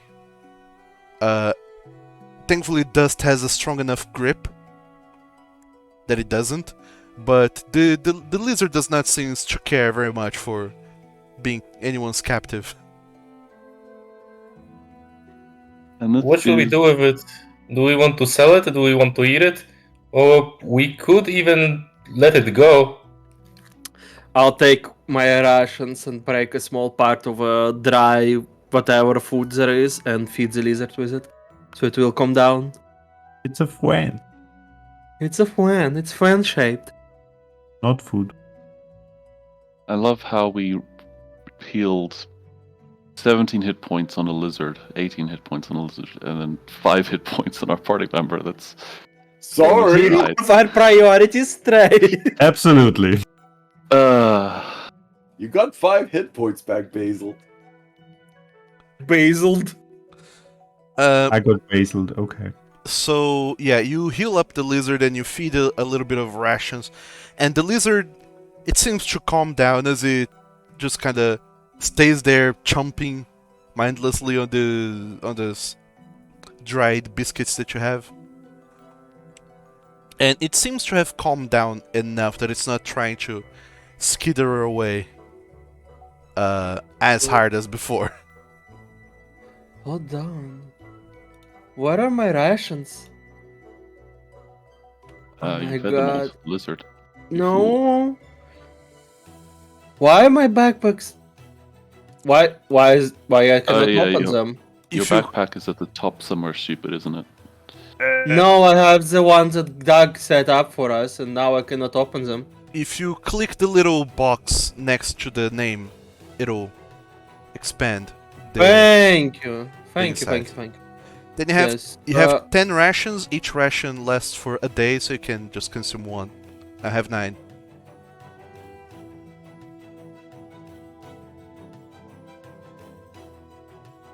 I And- actually had 5, so to keep myself low on, yeah. So we have 4 Okay, so because they weigh a lot for me. fair enough. But yes, you guys have a new lizard friend with you guys now. That Do we name him or her? you, much like Dust suggested, you can eat it, you can sell it, you can let it go, or you can come up with some other idea of what to do with it. Bop it, apply directly to forehead. Love it and care for it like it's our pet now. Call him Wizard Lizard. Free the Lizard No. Wizard. Well, I guess I have- Dust is the one who decided its fate since he caught it. Yeah. Yeah. I'm pretty good with animals. Maybe I can see if I can domesticate it. As in, I have proficiency in animal handling. Do You want to tame it, in other words. Yeah. No, Okay. it's good. As you've seen a Lizard. few minutes ago, food works. All right. Yeah. So, Dust, you endeavor yourself to figure out the inner workings of this lizard and see what you can do in regards to that. That's your The inner plan. machinations of his mind are an enigma. Otherwise, You guys. Well, alternatively, we could give it to Shala. She would have a friend. Or that, yeah. An expensive friend. It's your lizard to give away. Don't just hand a lady your lizard. You can't do that. You have But to you're a ask, sword yes. swallower. The lizard solo. Oh no. Well, nonetheless. Oh As, no, I'm in danger. as part of all of this, you guys keep traveling along with Bort until you come to a nondescript area of the trail. Until the sun starts to rise, Bort announces that the caravan is stopping for the night. Everyone's for the day. Everyone starts setting up tents, and as part of setting up tents and everything else, he starts thinking about what to do next, where to go next, charting the course and seeing what else can be done. But for all intents and purposes, you guys are going to go and have a long rest. Yay! Wahoo! I will ritual cast alarm before I go to sleep. Sure. I just go to bed. And all of you guys see that what's his face? Bort is giving Shala and Shane a lecturing of what the desert is like and what they need to be careful with and aware of as part of, being out and about. The dangers of the desert, they're not just stories. Some of them are stories, but others aren't quite just that. They're a little bit more.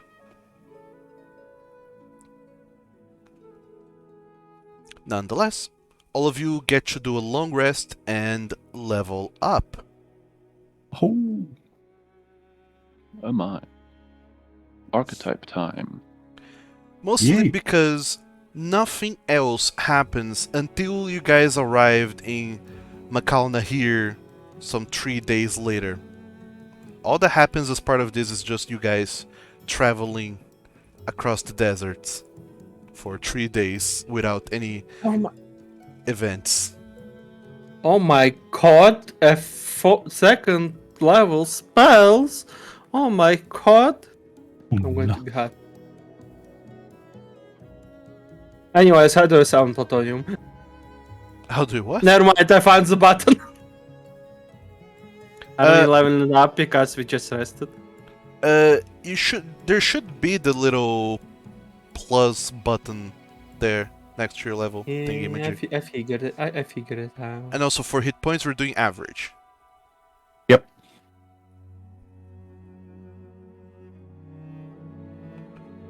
So, a few days later, you guys arrived in Makal Nahir, and it's a big city. Nothing like Mercantis, but it's big enough that it feels like a little semblance of civilization is back in your lives. Everyone takes a stop at the city and starts going through the things that they want to do. Bort wants to start doing some trading. He's going to sell some of the minerals and things he's got from the chipped ridged Sarmak.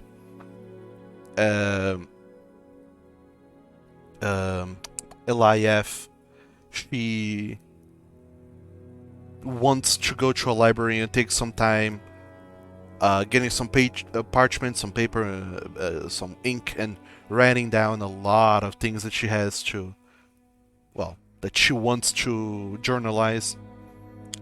Squire goes to a temple to properly pray for all the providence that you guys have had during your journey, and also maybe to, confess some sinful thoughts he's been having.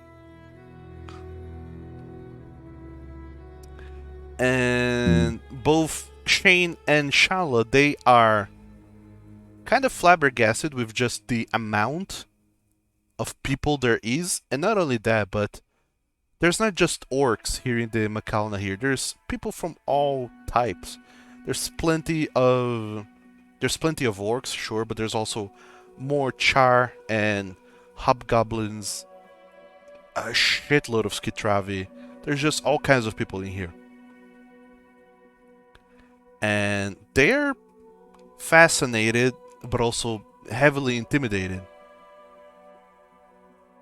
To the point that they kind of hang out with you all.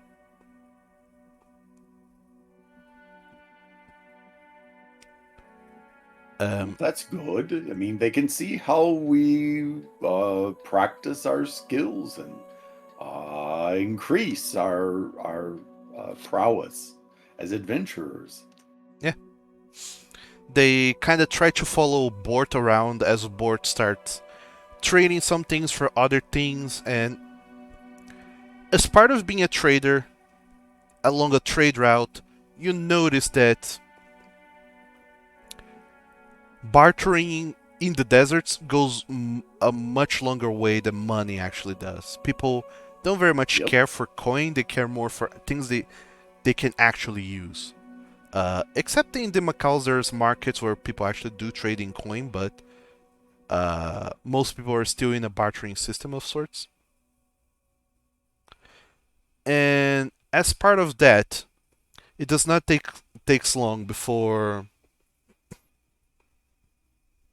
Gavros shows up to all five of you, and he seems a little bit concerned. Hello everyone. Hope you are doing well. We're doing pretty well, Gavros. What brings you by? A little bit of a favor I have to ask. Oh,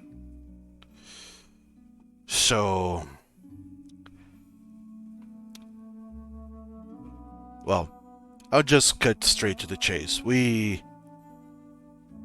have passed by a tower on the way here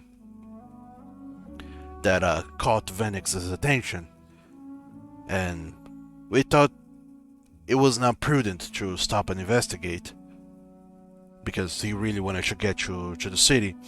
But we did a little bit of looking into it, and people said that the tower has been abandoned because of a scorpion infestation, and to leave it well alone. However, that gave Vanek some ideas, and he wanted to ask all of you to go over there and retrieve some scorpion venom for, alchemical research and purposes. all right. I mean, Think we can do that? I guess we're going to beat some scorpions to unconsciousness. Side quest, side Gee. quest.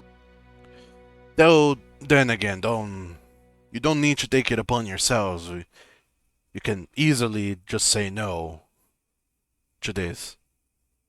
well, I mean, we're having this new partnership here. It would be nice to fulfill our part.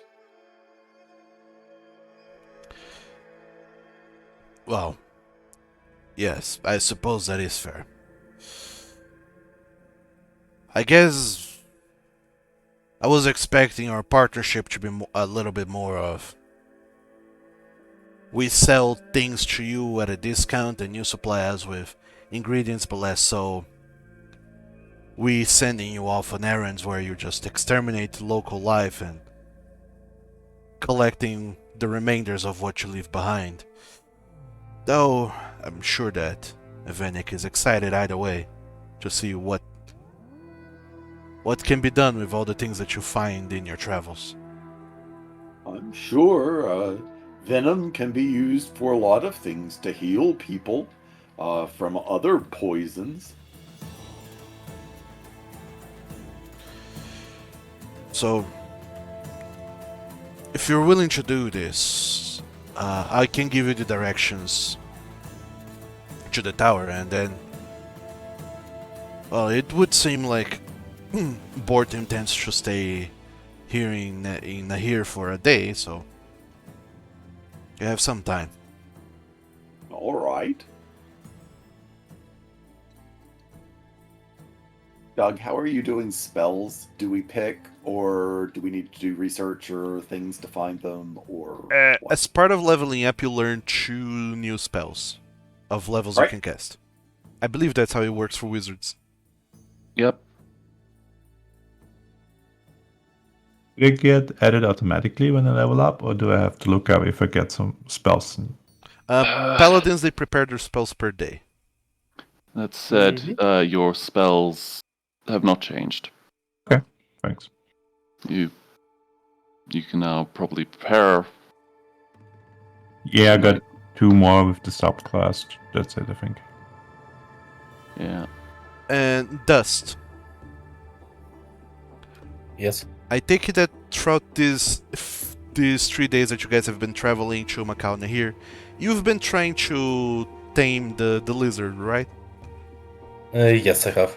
Okay, give me an animal handling check, please. Just to see how well the taming has been going this past days. Okay, got it. Oh, extremely good. Those are good. Very nice. It seems that despite everything, this lizard is... Yeah. It feels very comfortable now being in your bag, being fed, and not having to waste energy going about hunting. There's plenty of time that it can just curl up in your bag and sleep, and whenever there's sun around, it can just run a little bit. It seems pretty much domesticated at this point. It does not Nice. seem like it wants to run away anymore. Yeah, I didn't have that much in my bags anyway, so I fill up my backpack with sand for the lizard, and the potions are somewhere along with the sand as well. Sure. You bring some sand back with you, that so the lizard has a place to call home. Yeah, exactly. As part of this, you know just how much money there is to be made as part of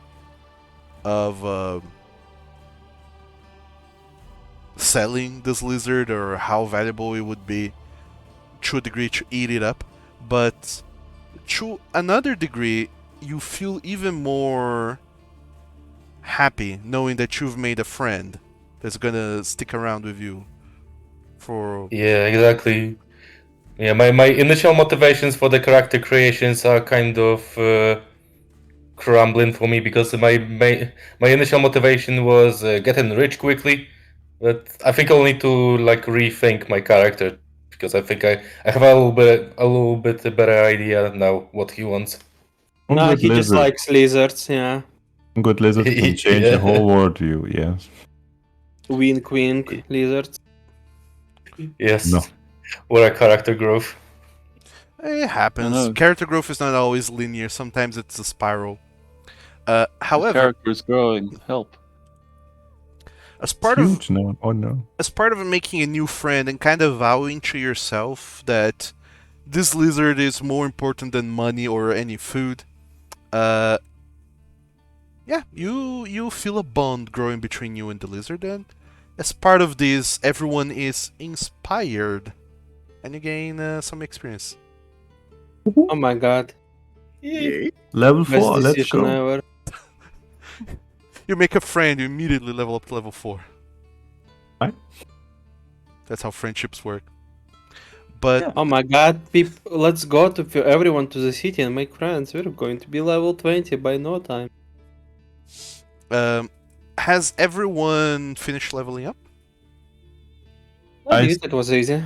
Yes, just one question. I still can only prepare 3 spells, right? Yes, okay. Yep. Okay, then I'm done. Is it? Says, Half his level hasn't gone up yet. Ah, yeah. still says 3 at the bottom. I'm blind, I'm sorry. Suffering half caster. Okay, so Well- Atticus, I assume you got your archetype already? Yeah. Okay, Bezu, you I'm gonna go got for another archetype, but I haven't written it yet.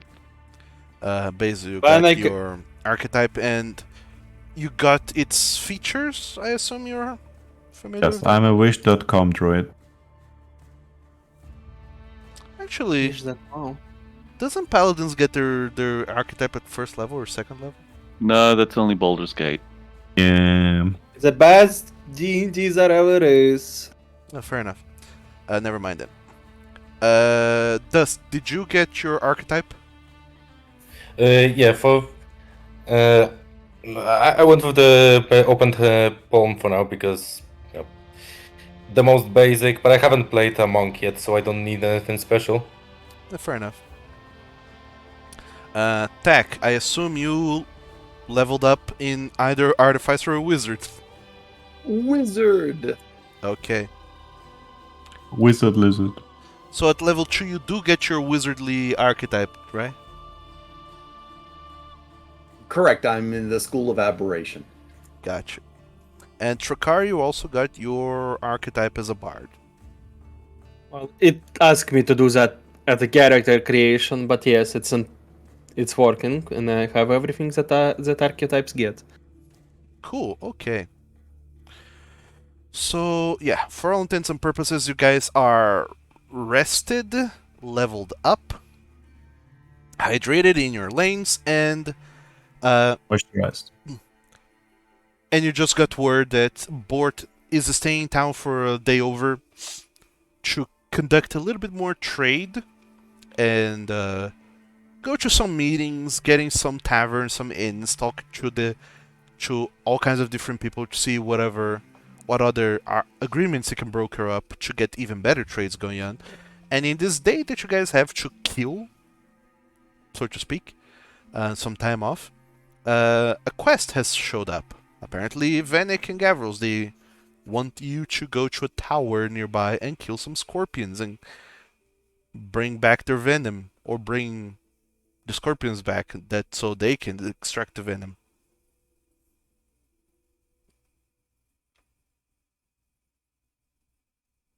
Everything for Sounds our good. favorite gay merchant couple.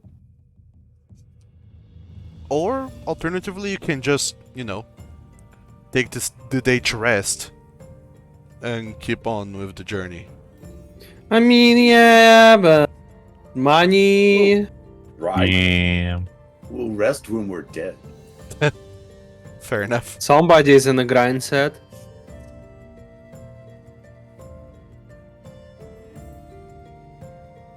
So, what is the plan, you guys? What are you doing? I'm going to Get go that to the tower. scorpion juice. Yep. Gonna go and get the scorpion juice. All Let's right. store powder. I can't delete the Warhammer from my inventory, I'm sorry. Yeah. Trying to give it back, but it's not going. You can't click the bin icon? Or... There's no bin icon. Just your character sheet is locked. You will see that in the tabs, the rightmost tab is journal. Next to it is a padlock. You have to unlock it to be able to delete Thank you. things. So, as part of being in a city, a big one, big-ish enough one, especially a city that accepts money as payment, if you guys want, you can also buy stuff like potions and whatever. I'm fine. I'm a Vulcan potion myself. There you go. Wow. I'll take one potion of vigor. Alright. That'll be 10 gold. Yes. I'll deduct 10. And you And can I just add one. add another quantity to your... Yeah, that's easiest, I think. Now that you learned that paladin spell slots are not for healing, they're for anti-healing. Yes. Therefore, bad. They're for What do you pain. mean bad? Therefore, For critting. Yes. Okay. not only critting, or you can. I forgot how it works in 5e. Well, in any case, you guys gather up your things, your belongings, and you take to the roads then to make your way to the tower, right? On the Yep. road again? Yep. Alright. Time to get scorpion juice. We Yeah. bring some bottles, water skins for the scorpion venom. Okay. Yeah, Get that man. in the store. So all of you go and do that. You make your way to the deliciousness that is walking up to the tower. Thankfully, you're traveling along the coastline-ish, so along the river. At which point, water has become less of a problem for you guys. One of the good parts of trading with the inner, with the Macaws and whatnot, is that even though they're still far away from one another, there's always water within range, thanks to the rivers and the such. Nonetheless, you walk up to the place that, according to Gavros, that he marked in a map and gave you directions to, is the tower, and you go that way.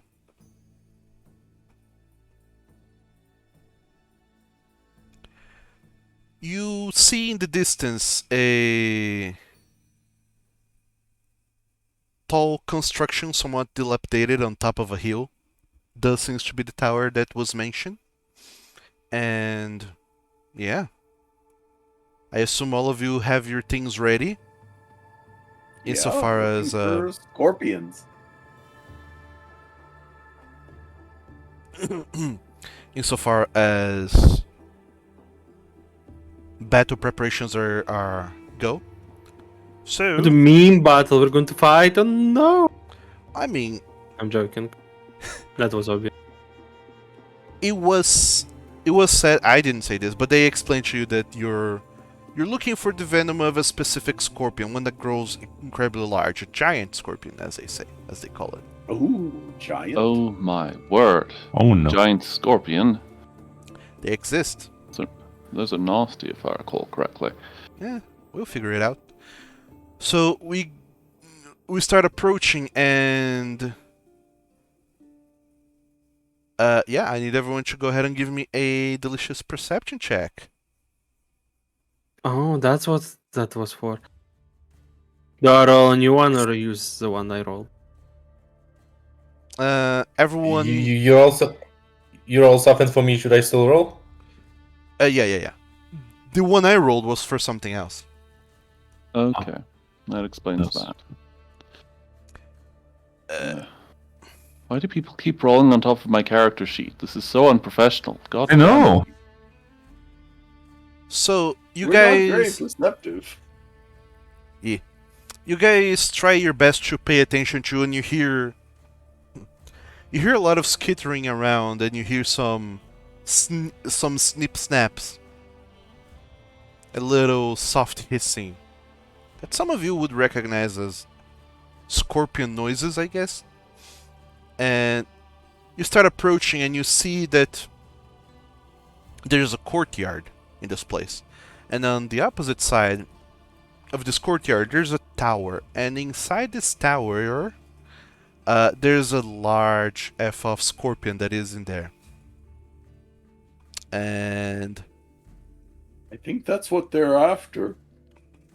you approach slowly to not make yourselves noticed.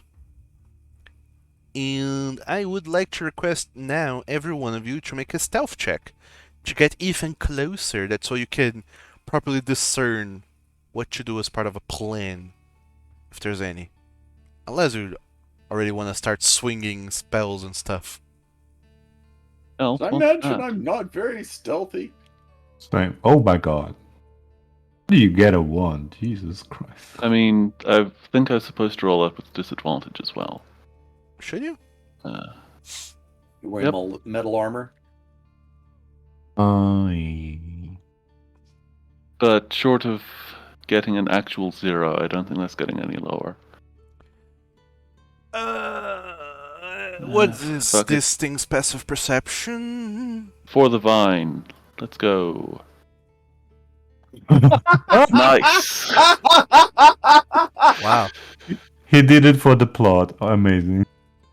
Okay, that's a critical failure. Which super sucks. However, somehow, across all odds, you are still stealthy enough because the majority of you make it. I love averages. Yeah, it's a group stealth check, so Yeah. the majority still make it.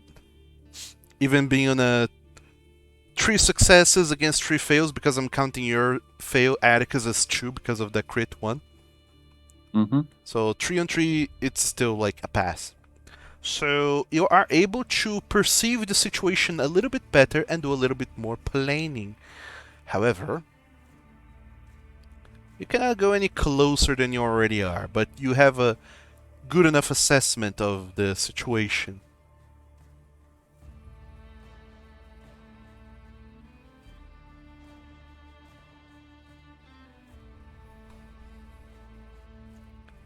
Is there any nasty fun plans you guys want to do, or you're just gonna go for it? Let me see the layout first. Sure. I don't see the scorpions. Never mind. Wait, no, I see. One? Just one? Could There's- stop with you 5 say or that 6 easy. scorpions or just one. There's giant Yeah, you scorpion. However, thankfully someone did roll a high enough perception check beforehand. That was Atticus. You do hear extra skittering all around. Oh, there could be more. However, what you hear is a skittering, not snip snap, as per the big giant scorpion. So imagine there's tiny, smaller baby scorpions around you all, in out of vision. I always hate being attacked by a swarm of scorpions. It'll just Nice. shudders. Fit in that door?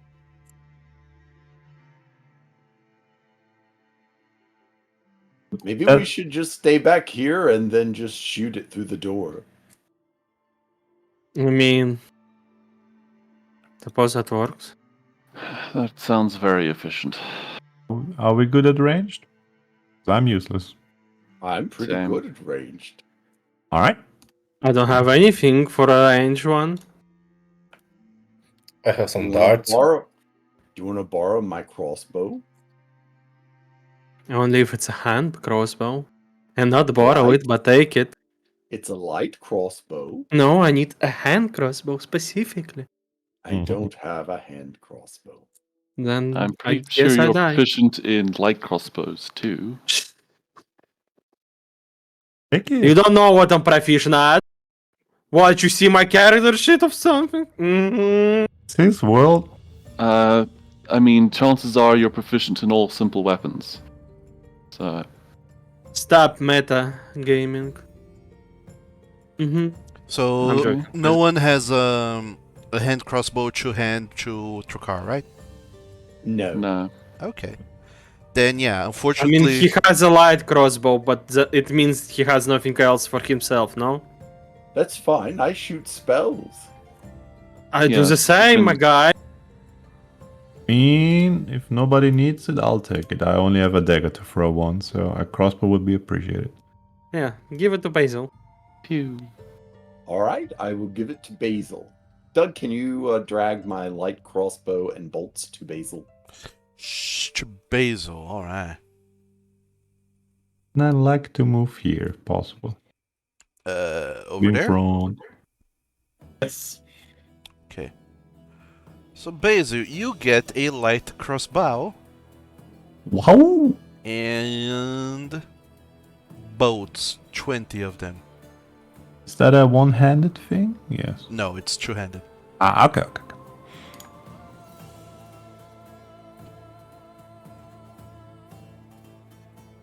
Thank you.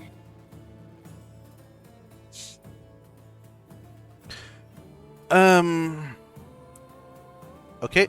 So all of you are allocated in that particular position, unless you guys want to move, shuffle a little around, but not going beyond where Basil is.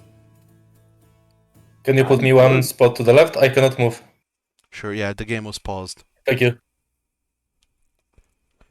So, with everyone in that delicious, amazing position, I assume this is gonna be combat time. And I assume one of you is making a preemptive attack as part of this. Who wants to go first? Who throw it the first stone?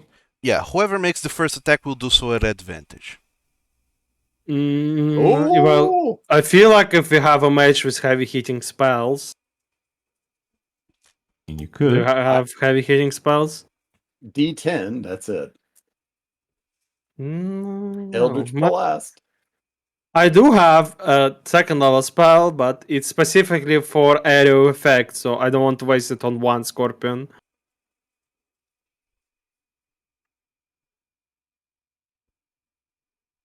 Well, then I'm going to shoot Eldritch Blast. Okay. So, Tak, you will get to start shooting an Eldritch Blast at the Scorpion. I believe it Nice. is within range. It is. Okay, so you get to do that. The distance is 120 feet, and I'm doubting that that's less than 100, over 120 feet there. Okay. No, yeah, that's fine. It's just that I'm thinking with It's 55. Baldur's Gate distances where everything has been lowered to like 50 feet. But sure, Got yeah. it. Target the Scorpion, make your attack with advantage, and that'll be the first turn of combat. Can I, just before he fires, can I go and put a shield of faith on myself? Yes. Okay, great.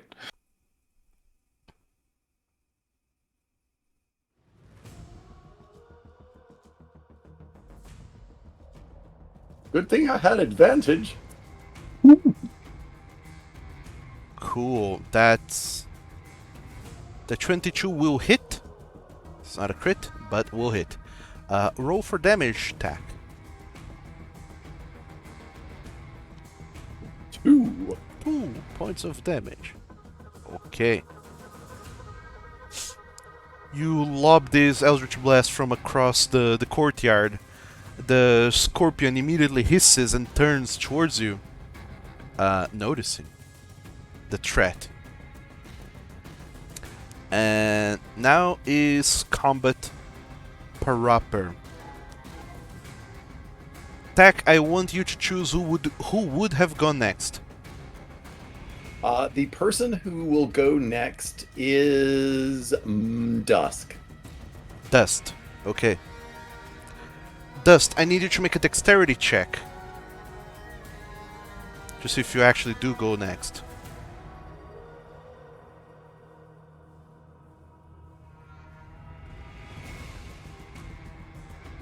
That's a very dexterous scorpion.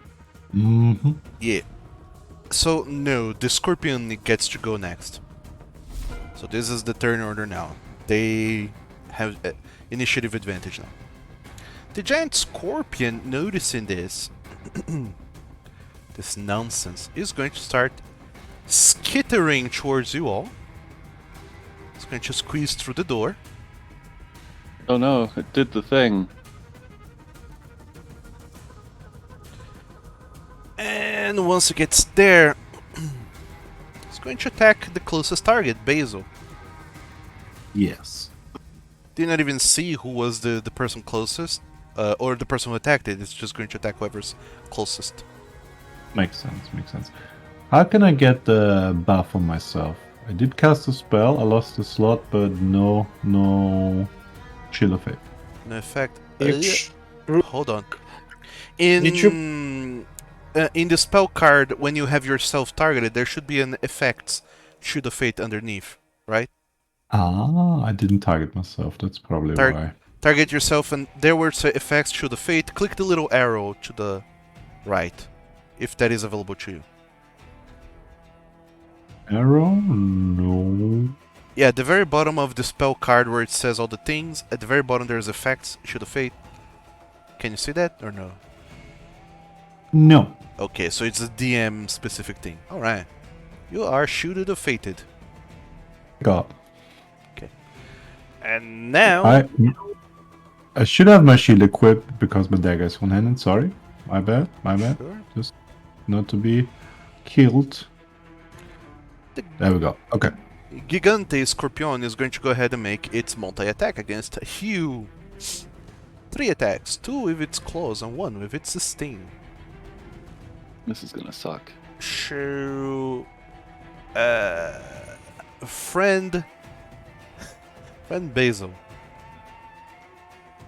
You're not Correct. my friend. I recommend praying to your gods. First attack. Ugh. Hey! It's a full miss. Doesn't even deal damage. So he tries again. Natural 1. It hits And this it's time around. so close. So you suffer damage, and as part of this, you are also grappled. Crap. So you suffer 7 points of damage, and the scorpion, well, has you in one of its pincers or whatever they're called. Need a concentration check Yes, please. for the spells. Okay, you're still shield of fating, and then once it has you in its claws, it's going to try and sting you with its tail shenanigans. That's not an attack. Okay. That's a miss. It's gonna say suffer only a little bit of damage, only regular. What do you mean a little bit? Only half of 40-10. No, but like five dice on my screen. Yeah. So you don't get to suffer the poison at all. It's just the regular damage from the sting. So that's 11 halved to 5. That's it. And then another concentration check, please. Because you missed, I don't need to do the saving throw, right? Yeah. Okay, for concentration. Okay. Yeah, because it missed, the attack is only doing the initial damage, it's not doing the poison extra. I see. Attacks that miss, they only deal like the basic damage. They don't do any extra special effects. Got it. Alright, that's going to be the Scorpion's turn. Then, Dust, you're the turn. Who was called to go next? What are you doing? So I assume that I cannot flank the scorpion with Basil because Basil is like grappled, right? You can. I can? Okay, Yeah. then I'm going to jump over the walls. We need to be there. Yeah, and all the way there. And I'm going to kick it in like at the base of its tail. You could in one of its legs. Right into the Scorpion booty. Go on. Yep. Target the Scorpion and make your attack roll. It's what he, sorry. 8 will miss. Okay, so I'm going to flurry of blows it in the same spot. Hold on, Kick buddy. after kick. You do have damage, so roll damage first. Oh, okay.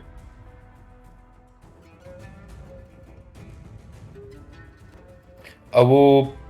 Okay, I assume that on miss I don't use the tavern brawler re-roll, right? Or do I? I'm gonna say no. Yeah, so that's 4 and probably Have to shoot. reduced to 2, right? Yeah. Okay. So now I'm going to do a flurry of blows. Go for it.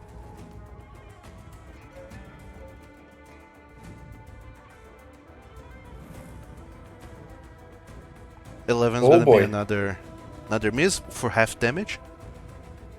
Let me just check something very quickly. Because I'm the open palm now, monk, and whenever you hit a creature with, well, let's assume that it's not a hit then, right? Yeah, it's not a hit. Because whenever I,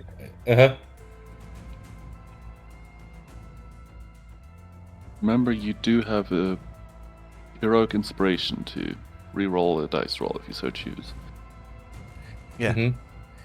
Yeah, I will. If the next one misses, I'll probably do that then. Yeah. So that'll be half damage, and you have your last attack. Yes.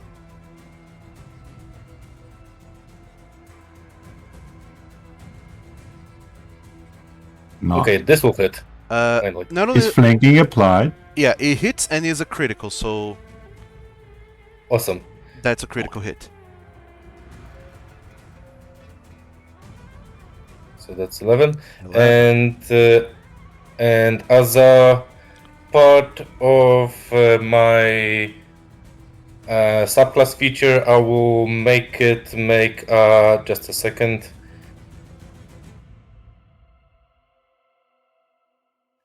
I would like to impose an effect of it has to roll a dex save and throw or be knocked prone All right. as a part of What's the DC on that? I don't remember what it was. The spell book, the attributes. Just a second. 10. What's your wisdom modifier? It's 10 plus that. So it's going to be 12. 12. My wisdom modifier is +2. Oh, so that's just. Oh, yeah, it succeeds. It succeeds. It does not get knocked prone. Okay, so that is going to be my turn then. All right. Do I get to choose the next person, or do we have a surprise now? There is surprise, yeah. You do get to choose the next person though. That they will get a turn. Okay. Atticus, then. Okay. So Atticus will be the one to go next. But surprise, surprise, surprise. Let me roll here just to see which is the surprise that is triggered. Ah, yes, the Scorpion's lair action. Yeah. Atticus, coincidentally, you hear skittering very close to you, and you see from the wall to your left a swarm of little scorpions that start to come out of every little hole, nook, and cranny in the wall. And lo and behold, there's a swarm of scorpions. Oh, for the love of God. They're going to invade your space as part of it. Nasty.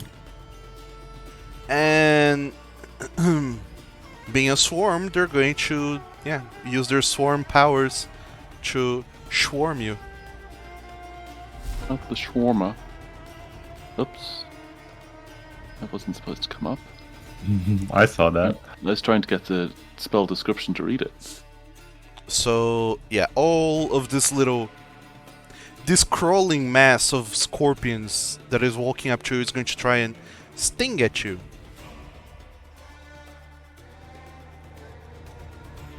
But they miss. So suffer only the damage of them, not the poison effects. I wish I separated the damage. So that's 9 halves to 4. 4 damage is acceptable. Alright.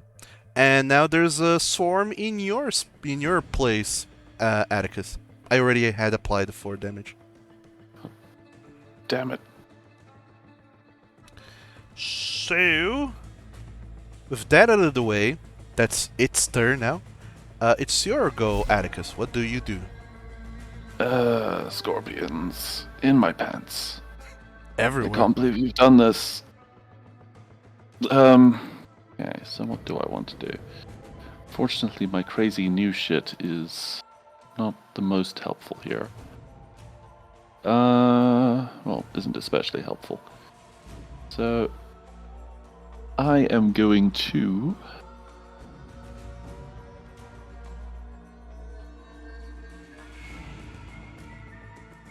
Just trying to imagine taking a great sword at a bunch of scorpions, but none of this makes any sense.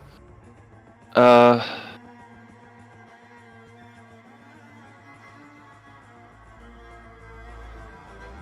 am going to deal with the elephant in the room. And focus on the big-ass scorpion. Mm-hmm. I'm going to assume that swarms don't make attack of opportunity. I don't think they make attacks of opportunity if you exit their space. I'll say that much. Yeah, I don't know how it works. Any case, carry on. So I guess they have a reach of 0, don't they? Yeah. Yeah, no, I don't think so. But do carry on with your turn. Yeah. I'm going to blow mightily again because it worked so well last time. Good. Target the big boy. That's... You are, however, not flanking. I know. That wasn't really an option. Oh, dang. Why did he heal? I misclicked the thing. Okay. What? Yeah, I was like, what? Sorry, I have to apply all the damage again. I think it was 18 you just healed. Ooh, that's a crit. So Very 3 nice. plus 2 is 5. Did you crit again? Yes. Gosh dang it. Oh. Okay, alright, yeah, go for your mighty blah blah. Atticus. Critting time. Come on, crit your friends. Do shit tons of damage. Nice. 41. Okay. You critically kill this thing, which kinda sucks a wee bit for it, rather, because of that's enough to kill it. Oh. And it doesn't have any death throws, like our glossy friends. Yeah, it doesn't have any death shenanigans. However, as like with most arachnids and whatnot, whenever it dies, from within it bursts a swarm of tiny baby scorpions. Ooh. I hate it. And you all get to see this. They just burst out from the corpse, and they this writhing mass of scorpions. They start walking around and kind of swarming together as part of what they're gonna be doing next. But I believe it's still your turn, Atticus, if you want to move or do bonus action, anything. I think I'm good. Okay. I can remove the grappled condition, yes? Yeah, you're not grappled anymore. Got it. Okay, so that's your turn, yeah. Atticus, I believe. Yep. I do believe our scorpion friend will act next, but just for funsies, I will give Drakkar the next turn. Okay. So it'll be the swarm that was just born, I guess, quote unquote. First. Yeah, that just burst into existence. It's going to go next. There's a bunch of people nearby. I'm gonna say 1, 2 is Dust, 3, 4 is Atticus, 5, 6 is Basil. They move over to Dust's space. They skitter over to you, Dust. You seem appetizing enough. And they... You know you have a lizard in your pants.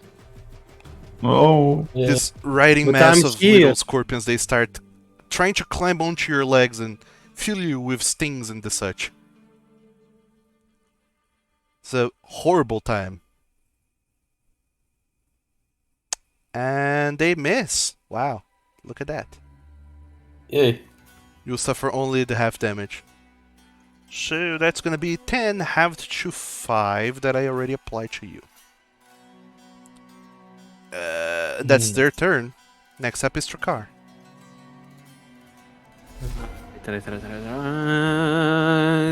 Can I attack and use healing words? If I remember correctly, I can. Healing word is a bonus action, so you can, yeah. Healing word on my friend Basil, so he will not suffer more damage or die. That's 5. Appreciate it. Then I walk up here and then I'm gonna repair the swarm somehow.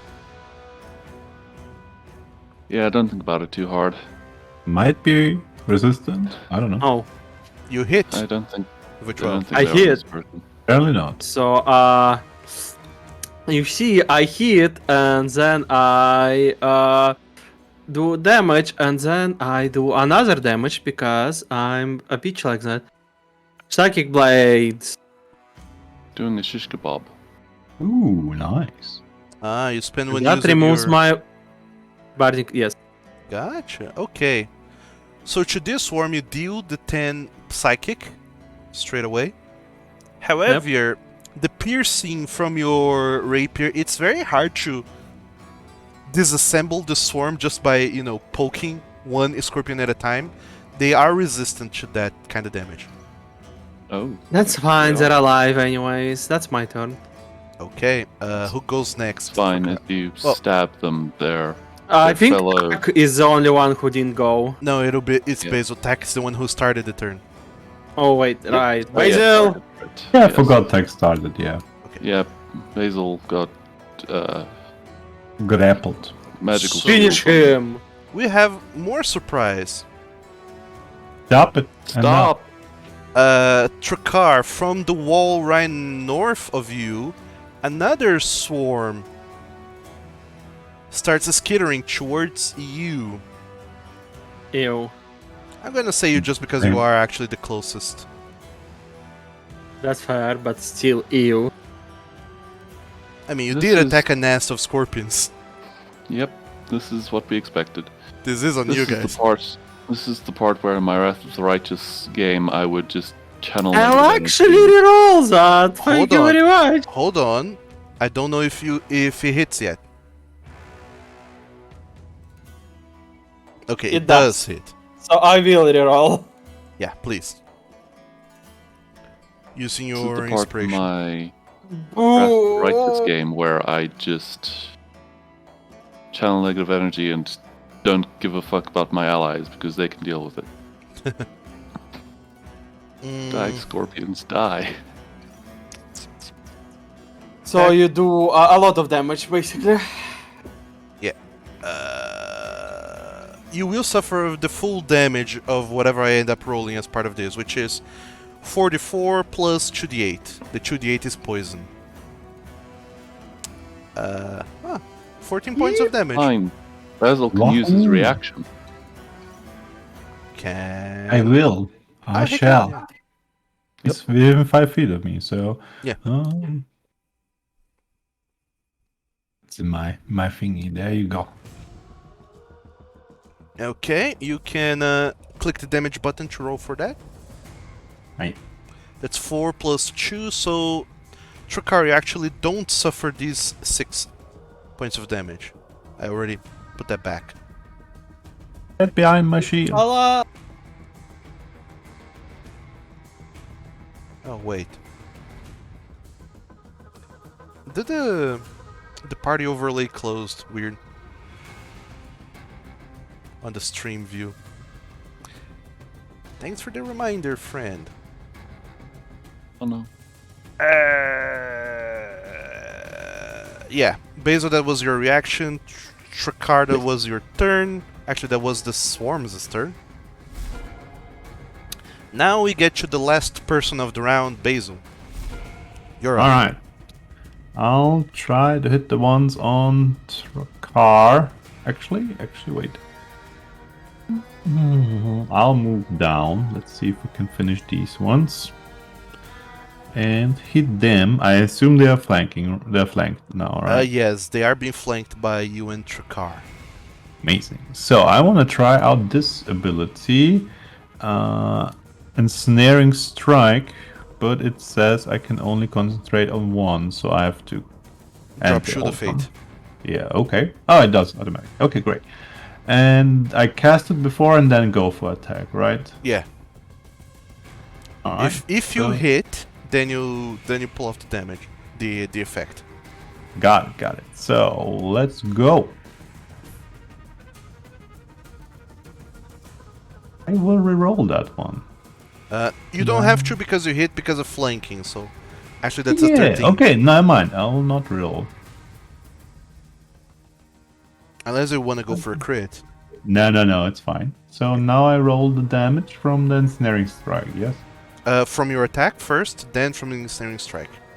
Got it. So from the short sword itself, that's 6 points of damage, halved because they're resistant.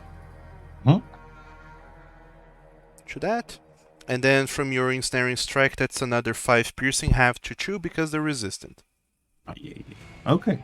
And they Still have nice. to make a saving throw, I believe. Yes, or else they are restrained. Alright, I guess. -4. 12, they make it, I guess? They do. It says against. DC 12, yeah. Okay, yeah. Over. They are not restrained, alas. And because the effect has gone off, you are no longer concentrating on this spell. Got it. Yep, I'll remove it. And as part of hitting an attack, if you want, you can also throw a smite on top of it, I believe. Ooh, I could do that. Yes, I'll do that. I forgot. I thought ensnaring strike was like a smite, so I didn't. Okay, no, smite it is. Let's go. Okay. Yep. So you're spending one spell slot to pump another 2d8 damage onto this, right? Yes, this thing needs to go like real bad. You can use the Divine Smite feature to put it up. And then roll There we go. damage. Regular damage. Let's go. So Now that's 11 radiant, which does not get halved because they're not resistant to radiant damage. And this swarm is dead. Nice. I can't believe you just smited a pile of scorpions. Escape my roots. I had to improvise. I'm sorry. Okay. And last thing, I think I have a bonus action left. No, you I don't. want to. I don't. Ensnaring Was it? Strike was your bonus action. I bet. Yep. Then I'm done. You still have 20 feet of movement if you want to go anywhere. Move Love how there, which was 10, and then yes, you're right. I'll The- move over there. Okay. I love how you basically threw a briar patch at a bunch of scorpions and expected them to get stuck.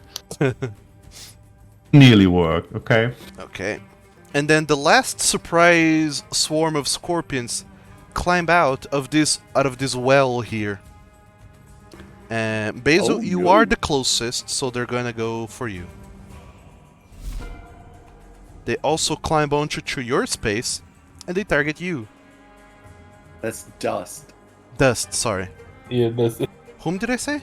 Basil? Basil. And I was Basil, I like, think. Used wait a to. minute, I'm like, wait a minute, Basil's not there. Yeah, sorry. It's just that Basil's turn took so long. I had Basil in my head. Sorry. No, it's fine. I let out a very high pitched shriek. Oh yeah, there's And now they- Yeah, that was me 6 seconds ago. there's a swarm of scorpions on each one of your legs, and some scorpions trying to climb up your tail as well. It's a horrible situation to be in. Yeah. Somehow they missed though. Fully actually, because they rolled less than 10 over your AC. So yeah, you managed to use your quick monk abilities to just do kind of sort of a cartwheel spin in place to dodge all of their little snip snaps. And you're good. I'm pretty sure they Yeah. started pulling towards his feet and he jumped up and grabbed onto the pillar next to him. Potentially. Take me with you. Basil, who gets to go next? I guess dust. Dust, your Yeah, turn thank it you. is then. Okay, so I'm going to start stomping the ground. Okay, go for it. There's two swarms. You can target whichever one you want to focus on. Okay, both of them are still unharmed, so I guess I'll start stomping the newest one because that's just surprised me. Mm-hmm. That would be the one on the top. Yeah. Sorry, let me target it. 20 will hit. Okay. And then the swarms converge and increase Sorry, their damage that's and hit points. the wrong button. Sorry. That's fine. Somehow you rolled the same Oh. result. 20 still hits! Yeah. Yeah, amazing. Okay, Uh, so that's 6. 6 halved. Because- Sorry, wasn't that a normal attack? Didn't it hit? Yeah, it did 20? hit. It is halved because they're resistant to Ah, this type they- of damage. You squash one scorpion, then another, but this is a swarm. There's plenty. There's dozens upon dozens. Two squashed scorpions Okay. is not gonna do a bunch of difference here. Okay, got it. Well, in that case, let me just give me 2 seconds to reread one ability very quickly. All right. While we wait, somebody remind me to buy a hammer next time we're in town. Well, Sure. It doesn't help in this situation. Better than piercing. Can I but yeah. suggest a thing in character? Okay, I already, I'm good. So, I'm gonna spend.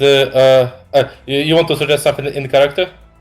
Yeah, you can try to run away and I can shatter them with magic spells in a AoE yeah. attack.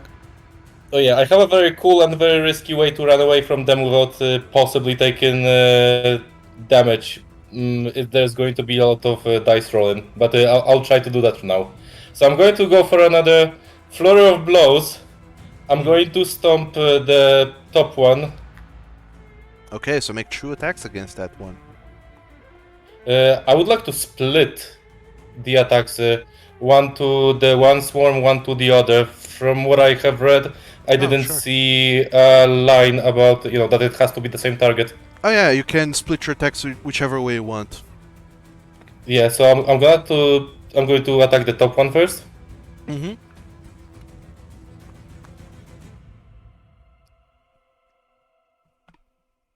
Okay, this is I will re-roll that. Sure. Go for it. So roll that attack again. And consume your inspiration. Ooh. Nice. That hits and Okay. is a critical. Awesome. Okay, I will re-roll this one. Yep, please. Oh yeah, you can do that. Just click your damage Right. button again. Monks are silly. That's actually his feet, No. Nice. which is what he's attacking with. Yeah, and as a part of my open palm,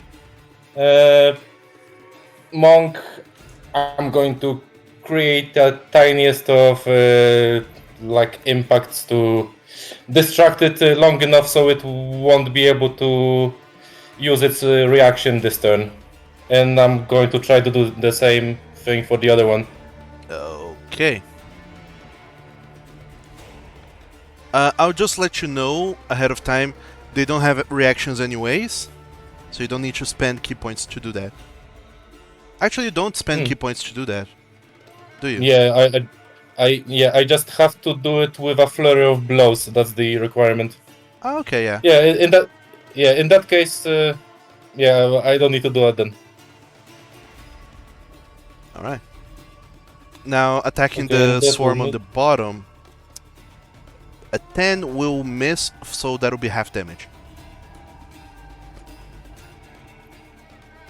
Okay, so that's 2. So 4 is half to 2, is half again to 1.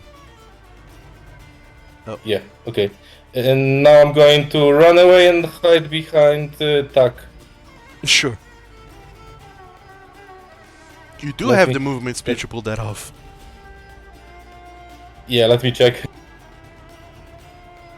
Yeah.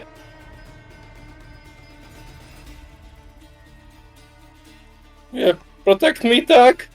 And that is going to be my turn. And I would like to Tuck to go next. Okay. All right. So you jump and hop over everyone and everything to make sure there's no scorpions onto you as you run from that area. Trakar did say that he wanted to do a shatter on the group. Oh, sorry. Yeah, but let's. Please, Trakara, go first. Alright. So first, the swarm that's gonna go and have its turn now is the one that is on top of him, incidentally. So Trakar, the swarm that's by your feet is going to try and snap at you again. Swarm that's by your feet is going to attempt to stop you from casting spells by crawling up you and into your... No. It misses. Dang. They don't But have those an were from amazing South roll. America. It misses rolls 100 dices. Damn. Exactly. Yes. What the fuck? You will suffer 4 points of damage from That is their. kind of reaction back or not? I'm not sure actually. If it's No. your Ah, turn, wait. get it Yes, back. yes, you did. You did get it back. There we go. There we go. Okay. I'll reduce that then. Yeah, that's definitely the horrifying thing about this half damage on miss system. It's like Oh. you say they miss, but you roll the dice anyway. Yeah. Okay, so you fully reduce 10. that, so instead of suffering 4, Trukar actually suffers nothing. You held Instead of back, suffering baby. 4, you regain 6 hit points somehow. Every time, Ah. every time you see one of their little snippers, whatever those are called, going for Trukar's legs or tail or whatever, you interpose that with your sword, Bezo, making sure that they can't quite grasp onto him. Get off! Get off! Get off! Get off! And Trukar, you're up. It's time. Trukar. I cast Shatter. Oh no! I thought sounds were deactivated. Not for admins, apparently. So those two swarms, they make a Constitution saving throw. Let's see how this goes. Go just. That's a failure. I get it. Fuck this. Oh no! Oh, 2 failures, amazing. You can roll for damage, those take it. Ooh, that's a lot of damage. It is. And they're not resistant to it. They're not. They're also not dead, but they're They have exploded all across the room now. Yeah, you have pretty much just sent scorpions flying everywhere. There's scorpion corpses just being flung in every which direction. It's a massacre of the scorpion families. They're There's still some alive. yeah, there's some swarm remaining there, but yeah, it's a thing. Are you doing anything else for your turn, Trukar? I'll remain here so Basil will get how do you call it? Flanking? Flanking. And speaking of Basil, He will not actually get flanking because you're sharing a space. It would have to be across from it. So it would have to be down Really? here. Yeah, it's just because ruling this is a bit awkward, so... well, okay, here we go, and I think that might be a good option. Wait, he doesn't have AoE attacks, does he? Or he does. Well, Tak, you go next, but I'll give my Bardic Inspiration to Basil. All right. Woohoo. Basically, you're inspired and Tak, you will be going next, but first... Hold on, let me do this. Whoop. A swarm gets to go, and it's going to... occupy your space, Atticus. And they'll snip-snap at you. Can't believe you've done this. It's swarmed, idiot. No. I 15. don't want this. Wow, that's a miss. Also, So I close. just can't get it going. It's not happening today. No poison stingies. Mm-mm. So... Was that all ones from the D4s? Oh, it was. Damn, their stingers be flaccid. I mean, what? You have the 4 to chew, and that's their turn. Tak, you're up. Yes. All right. I'm going to target the ones in the back there Mm-hmm. and shoot them with the Eldritch Blast. Go for it. Do you have like a penalty from this up close? No. Oh, okay. That hits. Usually you do, but You're not actually threatened by this swarm. There That you go. hits, and yeah, you just... You pull an Iron Man pretty much, Tak. You just expand your hand towards them, and you just kind of drag a laser across, just deleting them. All right. So I've got a question. Yeah. So I've reduced a creature to 0 hit points. Oh, it was a melee attack. Never mind. oh god. Check it. God. Now I want to Don't know where you were I going. was with going it. to bite them, but anyway. Don't bite the scorpions. You're not a meerkat. Crunch, chomp. crunch, crunch. That's my turn. I don't think I can do anything to those, and I think I can move away from them. They didn't seem to bite anybody else, so If you want, yeah, you can move away. I'll move back. Okay. Who goes next, Basil or Atticus? I would say Atticus because he needs to fight the one that's on him. So Atticus, you're up. Okay. Well, I'm just going to draw a circle in the ground and say that scorpions are not allowed to cross past it. Boop. That will hit. And my greatsword is magical, if that matters. No, it isn't. Okay. Also, is it? I am now an Eldritch Knight, so yes.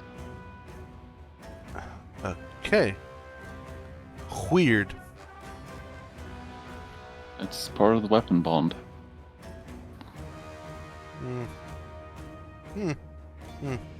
Okay, yeah. It is heavy because they're resistant to that, and the resistance says nothing about magical attacks. Okay, I wasn't sure. Makes sense that it doesn't matter, but Also, who are you targeting? Oh, the giant scorpion. Yeah, it's not around. sorry, he's still targeted. It hasn't been my turn in a while. Those ones. Fair enough. Okay, yeah, you attack, you hit them. What else are you doing? Bum bum bum bum. I don't have any bonus action.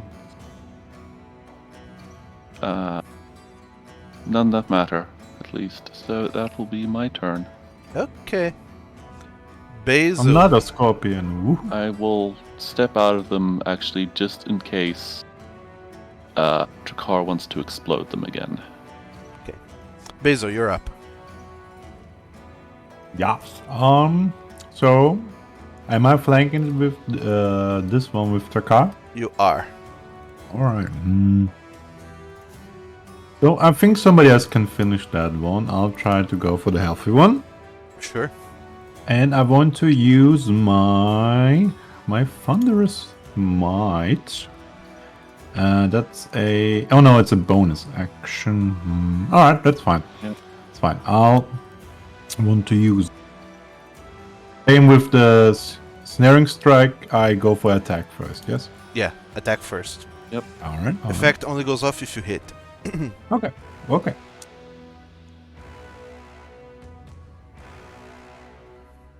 And you do. Nice. I love creatures with low AC. Roll your regular damage. And then for the Thunder Smite damage.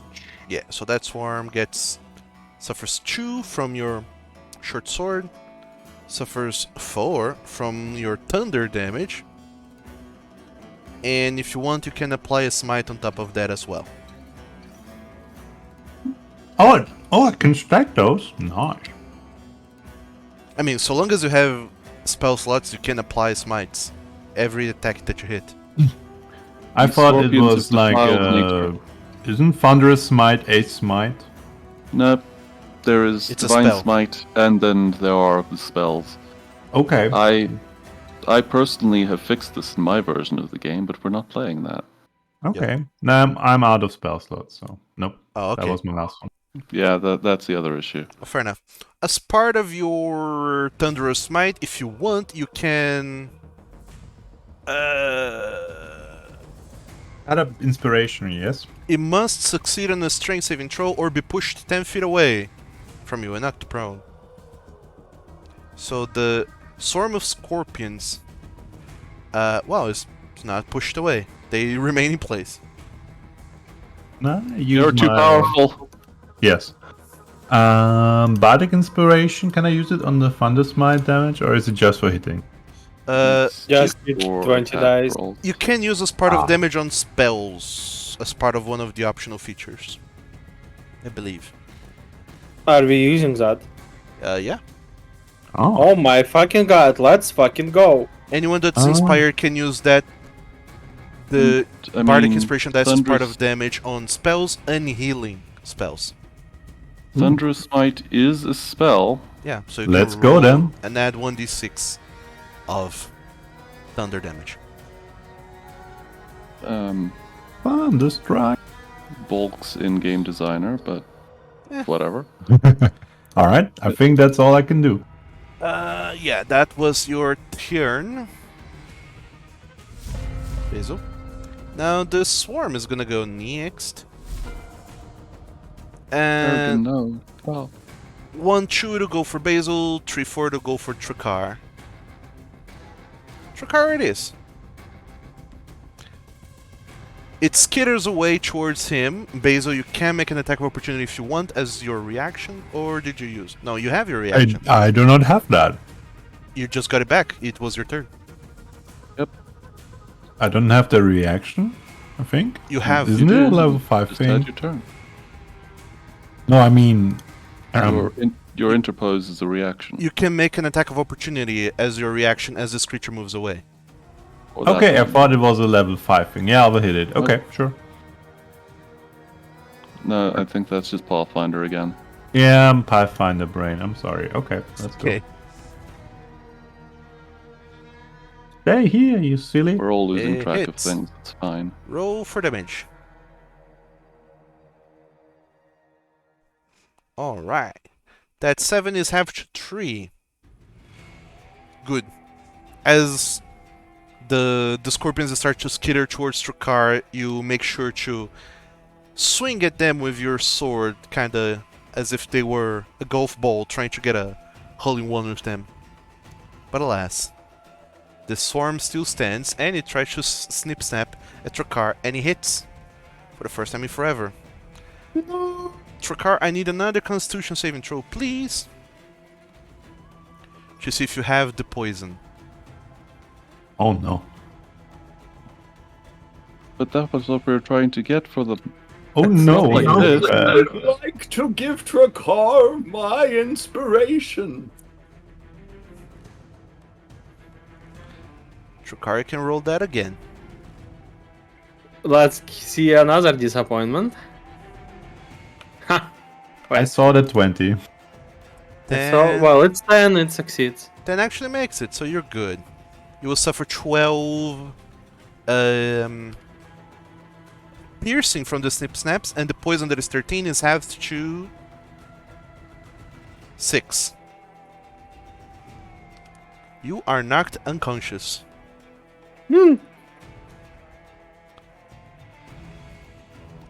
As there's a swarm of scorpions on top of you, now snip-snapping on your unconscious body. That was their turn. Basil, who gets to go next? Didn't he succeed the saving throw, the Constitution? Why does it take poison damage? Because he halved it. Ah, yeah, sorry, crit would have been. Okay, everybody can go, so I'll say... Ooh, Tag did, dust. didn't go. Cousin, get him, get him. Whom? Dust, Dust. cousin. I Okay. just point like he's like an attack dog and just go. You want me to attack or do you want me to heal? I have 2 tiniest potions. Oh, I guess I can stomp. Someone else can heal. Yeah, we have a heal. We have healers. it's your turn, Dust. What are you doing? I would like to run here. Is this a wall? Yes. Yeah, it is. Okay, so I run here instead, and I will stomp the near-death bug swarm first. Okay. Target that one and make your attack.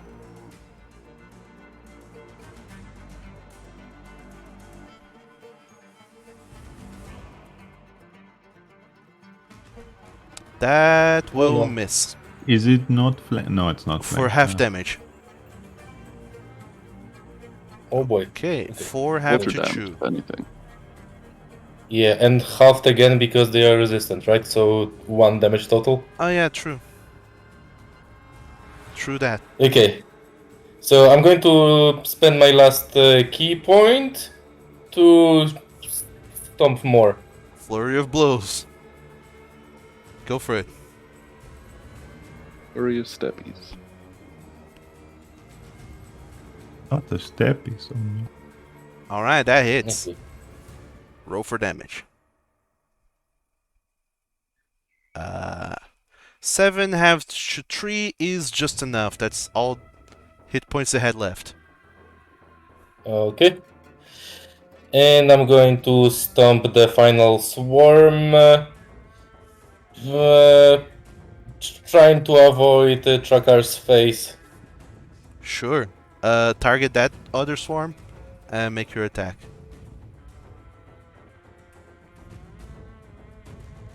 Now you guys can see Dust pulling a Miyagi and just going on with his hands and just kind of doing a very controlled punches into individual scorpions here and there. Scorpion on, scorpion off. Oh no, it's running scorpions and just picking the good parts. That hits for 9 half to 4. You punch some scorpions and they just fall dead on the ground next to Trakar, but that's it for your turn, unless you're moving more. No, I'll stay by him. Alright. Very strange. Yeah. Pick me, I can heal him. Who's it? Basil? O tak, Hack. tak? Okay. Could you do it, tak? Yeah, I can heal him. Yeah, then tak next, please. Or we could finish built that them. thing and then We go. have the for it. technology. I don't know. So Tech, you're up. I'm going to heal him. Sure.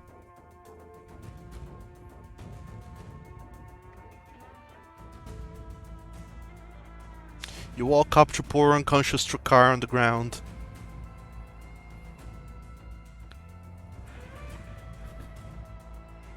They heal him for 27 points. Oh, my no. god. Did you use a second level slot on that? Yes. Okay, yeah. Trakar, you're fully healed, I believe. Wake up, babe. It's time to go to work. Alright. Yeah, Tack, that was your action and a bit of your movement. It is. I will move away so that scorpions don't get me. Sure. And who gets to go next? I will pick Trakar because he can get out of this. Sure. Trakar, you're prone on the ground. What are you doing? I'll stand up. Alright, that's half your movement. I'll get in here. Can you remove prone? I don't see it on my. Thank you. And then for my special move.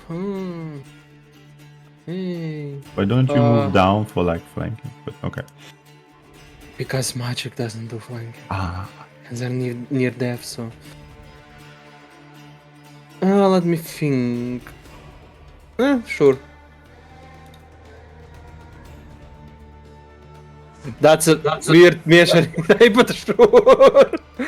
Well, I mean, hit it anyways. that super works. Are you doing your breath weapon on them? Yes. Alright. You're a blue Durgan, so that's electrical damage, I assume. Yes. Alright, the scorpions must make a dex save. Have a plus No. 1 to that. I didn't think about that.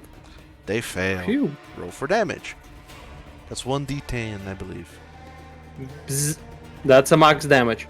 Yeah, it is. You visit all of them. Crispy.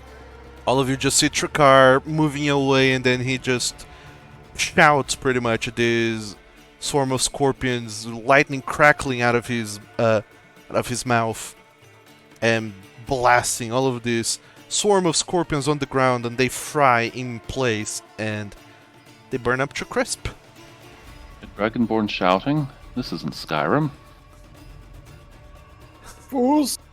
Tell that you choose Skyrim up in the north. And All right, we did good. The scorpions are dead. with that out of the way, you guys have killed every single scorpion that you could find. You hear some skittering still, but it's like very faint, and it seems like it's moving even further away.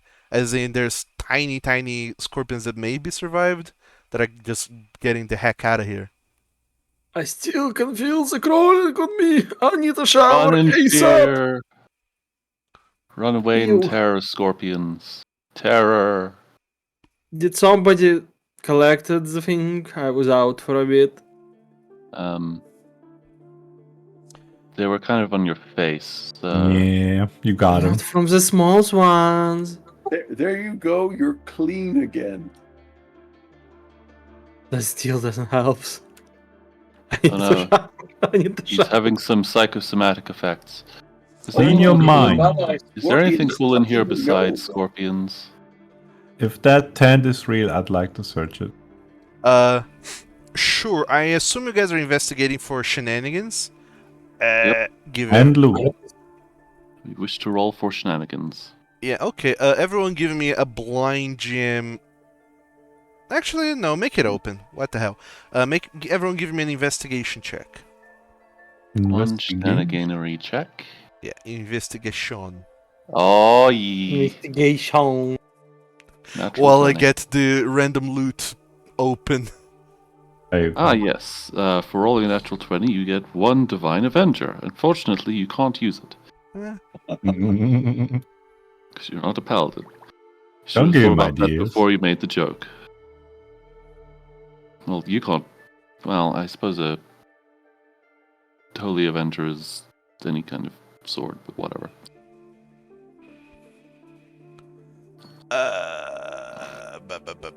ba. Actually, is it a sword specifically? I think it is. So do I.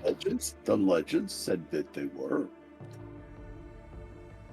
According to the magical tomes of Dmg, You shouldn't look. Okay, so what did you guys roll? 5. Bunch of very high thingy-majigs. You rolled a critical. Sorry, what did you say, Tack? And a 6. And a 6. Pretty high rolls across the floor. So I'll say that yes, all of you, well, not all of you, but some of you are more concerned with the scorpions. You find the big one and you start pondering and wondering how you're gonna get this big one back with all of the poison and the venom that it has, to make sure that whatever the hell Vanek and Gavros are gonna do with it, they are able to do that with it. It isn't particularly hard for you to figure out. On the other hand, those of you who are investigating around the fort, the camp, and everything else, you do find a corpse. Oh, someone has died? Yeah, it's very rotten. It's been dead here for ages. Nasty. And you say, whatever, and you keep perusing through whatever this corpse was holding on, and you see that this corpse, whoever the heck they were clutching on to something, an item. It's not particularly hard to figure out what it was. It's an It was a artifact. heap of scorpions. Run. This person was clutching what appears to be His pearls. no, appears to be. Sorry, there's so many things going on here. I think I misspoke. The corpse seems to have been holding onto a bag with belongings. You open up the bag of belongings, you look over everything there is. Nothing really of import, nothing amazing. You find some assortment of coins in there. But you find chalk. And looking a little bit closer, you do see that there's some chalk remains around and about. And Attic, something tells you that, if there's chalk to be had, something fun must be around. And you start looking for signs of chalk. And you do find it. You find a wall. in this area. I find it waxy. What? Dust of chalk. You silly you. No, you find a wall and you see that there's a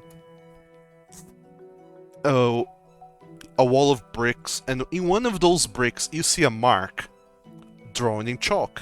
The mark looks like this. You've got mail. It's like an envelope. You So don't. I'm having an issue reconnecting. Oh, I'll be right back. sure. You don't particularly recognize this mark, but you do notice. I'm a wizard. Say what? Do I? I'm a wizard.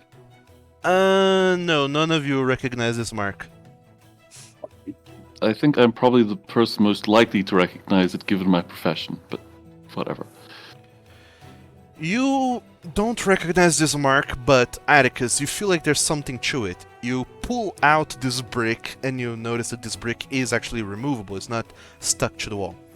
Pulling out this brick, you see there's a hidden compartment within the wall, and inside this hidden compartment there, you find the artifact. The artifact is a small stone, but it's perfectly round, and it seems to have some arcane sigils etched onto it. You recognize this due to your profession. It's an artifact known as a Stone of Good Luck. So, A lucky rock. so you were showing a picture, right? Yeah. Where is it? Because sorry, I was away from Foundry for like 2 minutes. Okay. Did it open Thank up you. for you? Yeah, it's like an envelope. Yeah, it looks like an envelope. And when you pull the rock out and look at the symbol again, you see that the triangle is up top suddenly. So that's what you find as part of all of this. On top of that, also, you find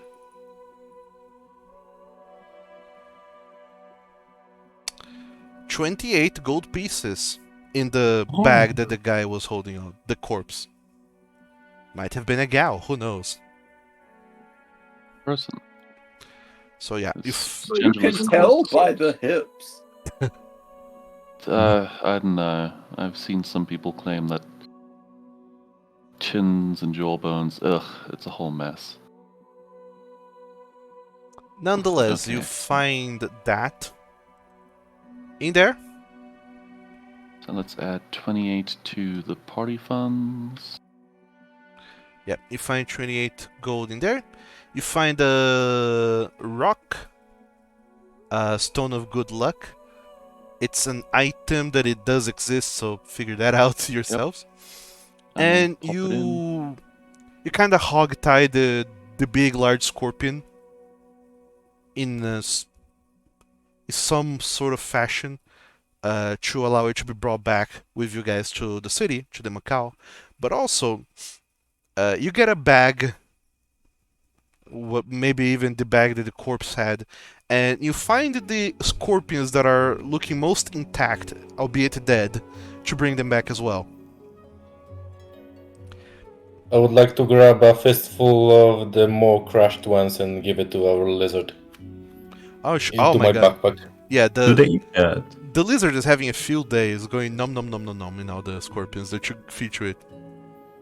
Gonna make the lizard fat. Be careful. Yeah. Apparently, the rock looks like a cat. Thanks, I hit it. I didn't know it looked like that either. Well, I hate it also because the description I just gave is wrong, but that's not her. Point That's is, fine. That's the official art. The official art can go bugger itself. by the time the sun sets, you're just walking back into Macau Nahir with a fistful of things, of new belongings, and a big as a scorpion. Here we are in town with a big fist full of scorpion. Yes. Making my way downtown. You make your way back to Gavros and Vanek. You don't particularly find Gavros because he's out and about doing something, but you find the inn at which everyone from your group, your caravan, is staying at. It's easy enough to find. It's the one inn in town with a bunch of camels parked next to it. And in there's many rooms that you guys rented as part of this, that or rather Bort rented for everyone.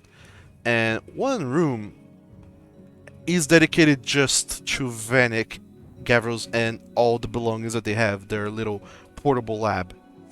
And Vanek is in there, just going wild with his little experiments over the glass that you got from the golems. And then when you bring in the scorpion to him, Vanek is just elated. Wow, did you guys really go over to the fort and kill this thing? And also, why is there so many scorpions? I thought there was gonna be just like the one or two or three, maybe. I didn't think. How many scorpions were Well, there? There Well, were a lot. considering this one exploded into approximately 1,000, yeah. Oh, it gave life birth? I've heard stories. I didn't think it was like spiders, but if it is like spiders and those scorpions did that, then I suppose we were kind of lucky in a way that maybe the smaller scorpions didn't burst and give birth to more scorpions. But then again, if you think about it, maybe there are a specific type of scorpions that are very large, and then the large ones give birth to these smaller ones that are the small-sized ones, and the regular-sized ones are the giant ones. So these are unlike regular scorpions. But then again, we also know that because they have this special poison that I was interested in researching. So it's a very specific kind of scorpion to this area of the desert. And once we cross the river, I'm gonna be sad to think that all of those wonderful creatures from beyond the river are not within our reach anymore, but that's not here nor there. I mean, we've got a lot of things. We got saltpeter, we got glass from glass golems, we got scorpion venom, we got so many things. My friend, what are you trying to do with those venoms? Oh, just come up with whatever. I mean, I'm an alchemist by trade, so Okay. Don't do anything dangerous. We're in the inn. oh no, I'm not gonna do anything dangerous. I mean, what do you think? I harbor some kind of hatred for Bort and I wanna poison him and his The most dangerous things I'll do is make a lot of sounds with his. I mean, what? Nah, No. I wouldn't want to poison Bort or anyone else. In fact, what I'm thinking of is just bringing all of these things that I'm making back to Mercantis and sell them over there. I mean, not necessarily that people will be using the poison on other people, I hope. There should be some other applications, some of them more academic than others, I hope. I know, maybe the Did you guild... mean think about maybe Antitoxin is a resistant- thing. Yeah, antitoxin. Yeah. I'm sure that the Guild of Health will figure something out with that. I mean, the House Salem, they have been doing all kinds of things with you know, all of these alchemical things that have been coming up and being brought over from all over the place. You know, the guilds, they find use for those things, and we're trying to you know, do something impressive. Who knows? Maybe this is a thing that will grant us citizenship. There we go. All right. If there's one thing, though, I mean, if all else fails, I can just go to House Septim. They run the Guild of Commerce, and I can just sell it to them. I'm sure they'll find someone interested in selling that. I suppose. You do recognize the name tag. Okay. House Septim. What is No. House Septim? They're the nose people. House Septim is one of the many houses in Mercantis that runs the guilds, and they run the Guild of Commerce. And you know that a person from House Septim is the one that calls your downfall in the arena. Oh, him. You shouldn't sell it to him. I mean, I want to avoid selling to him. Like, you know, the commerce people, they will try to break your legs if you can get a better trade. And I mean, we went through a lot of trouble to get these things from. I mean, you guys went through a lot of trouble to get all of this venom from these scorpions, and I would not want to sell this for a pittance. I would want, something valuable out of this. Speaking of which, how much do you want to get paid for this? Which is a weird question to ask. I mean, I don't mean to say how much, but how exactly do you want to be paid by this? We can concoct a vial of poison, give you it your way if you would prefer that, or instead, I can just give you money. I think healing potions. I'll Healing take the potions. money. All right then. Let me make some calculations here. See how many scorpions there is, how much all of this is worth, and I'll fetch you the money in a jiffy. All right. So, young Vanek goes over, starts doing some accounting, figuring out how much scorpion venom you brought back, and at the end of the day, you have brought back enough that he pays you all 200 gold pieces for it, for the ingredients. Wow.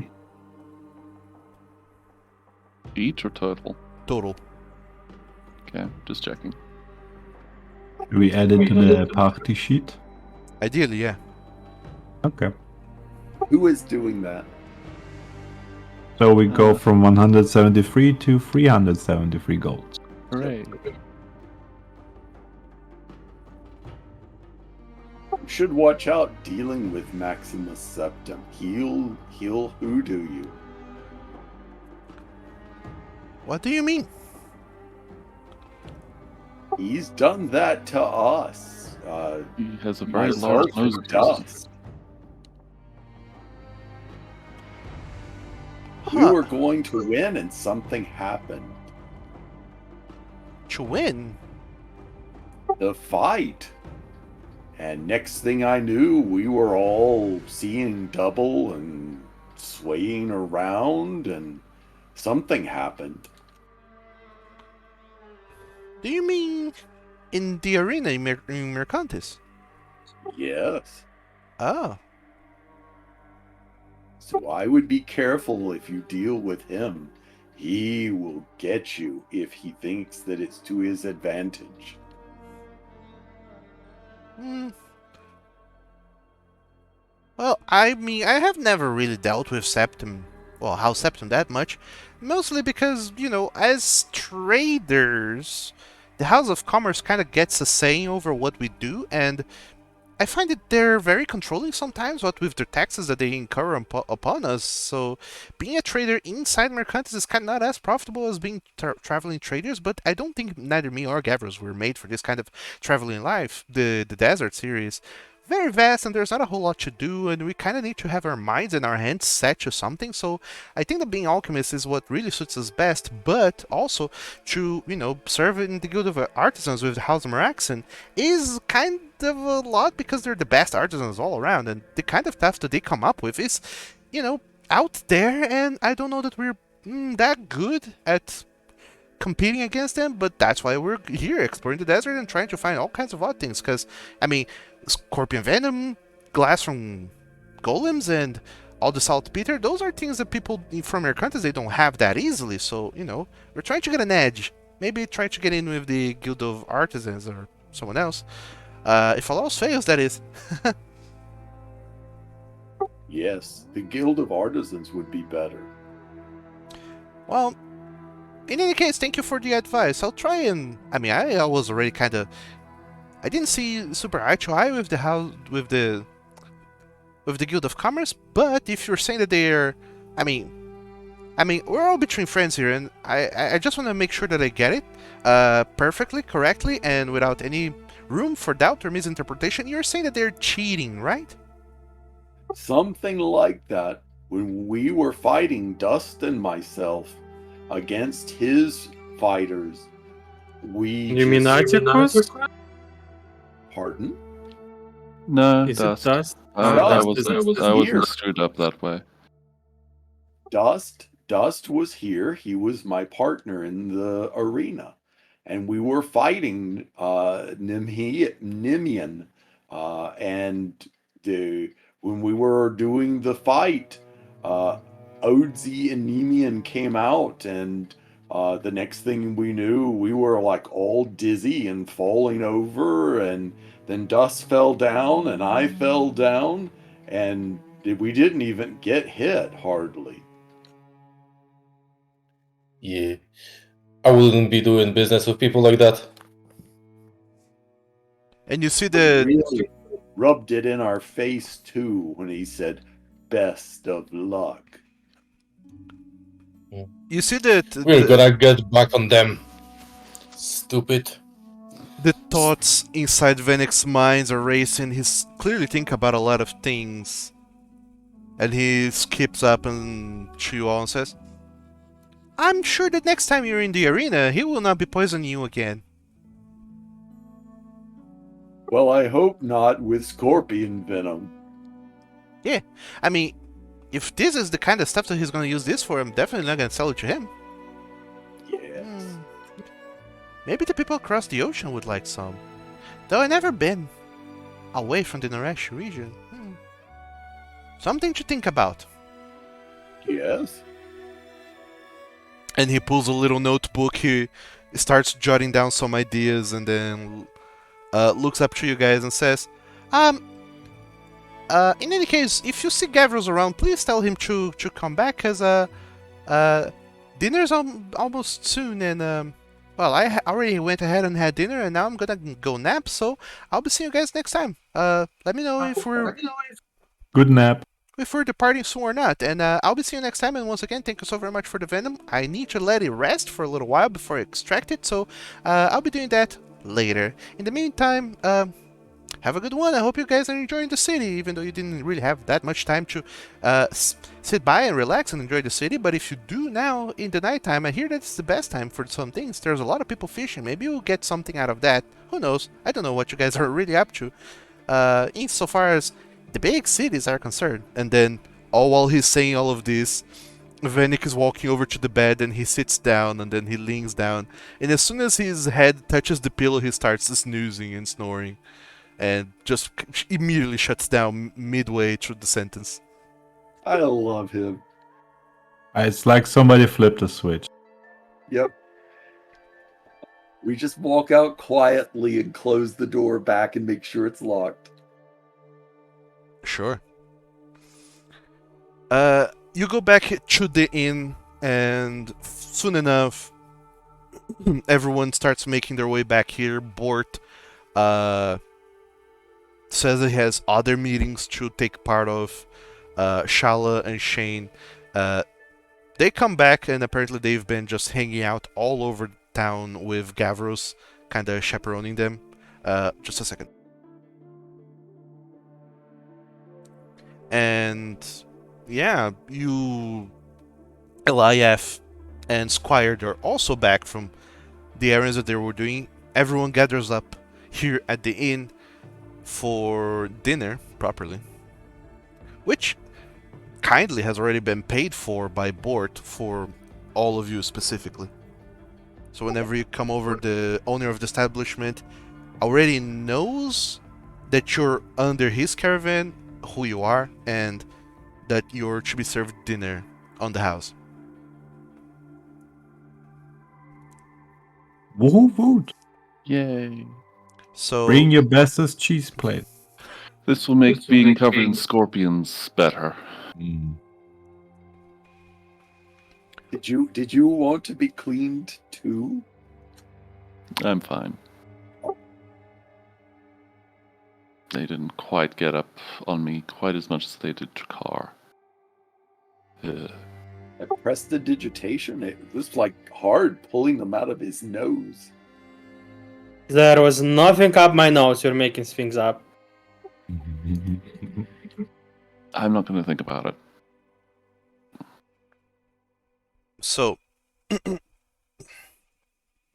as part of this, you enjoy, as best as you can, sleeping in during the night when the day is cool, the night's cool, and the temperature is a little bit further down, and then you enjoy spending a little bit of the day in the city again before you hit the road again. You depart from Macauna here the following day, Making Well, you... before that, after dinner, I'd like Yeah? music to get some monies. Yay! Bard things. Alright, you're taking the time you're in town and trying to earn a little bit more coinage as part of that? Yes, and I'll, on top of playing music, I'll tell everyone the story how we help a nation to kill their tyrant. Well, I'm basically telling the story of Bord's village, but over exaggerating it a lot. Mm-hmm. Yeah, go ahead and give me a charisma performance check. I'm expert in that. I was going to say, can I try to assist him? But Well, you should have been fast. Because Since when you're assisting with performance? he has proficiency in such things. I have proficiency in flute. I have a spare inspiration point sitting around. Yeah, Have at it. hand over. Yay. So, An inspiration board, so scrumptious. Tack, you want to assist with... How exactly? I want to play my flute with him. Okay. I have musical skill and a flute. So, But do you have performance? what I'm going to say is attack you as Trakar is weaving this tale all around and playing whatever instrument it is that Trakar plays. I'm assuming a lute or Lute. something Yes. like that. That's so you can talk and play at the same time. Every time that you make a more dramatic pause or something, Tack is in the background using playing the flute to make all the backup sounds that you need. He plays some deeper tunes whenever you're telling the most tense part of the stories, whenever it comes up to the suspense and the story of how you were trapped in the canyon with an army of orcs on the other side being led by this one guy, and you, all 5 of you, were there with just a few bombs and an amazing weapon of mass destruction that someone made for you, a powerful wizard of some renown from a very far away land, and you talk about how you really need to pull all of this together to unleash this incredibly powerful spell that is able to kill 1,000 men. This incredibly exaggerated story that you're telling, Tack, he goes on and pull off a very shrill trill sound on the flute to really get everyone on edge as the story is going on. So as part of that, and Atticus using his inspiration, Trakar, you can roll again and you have advantage.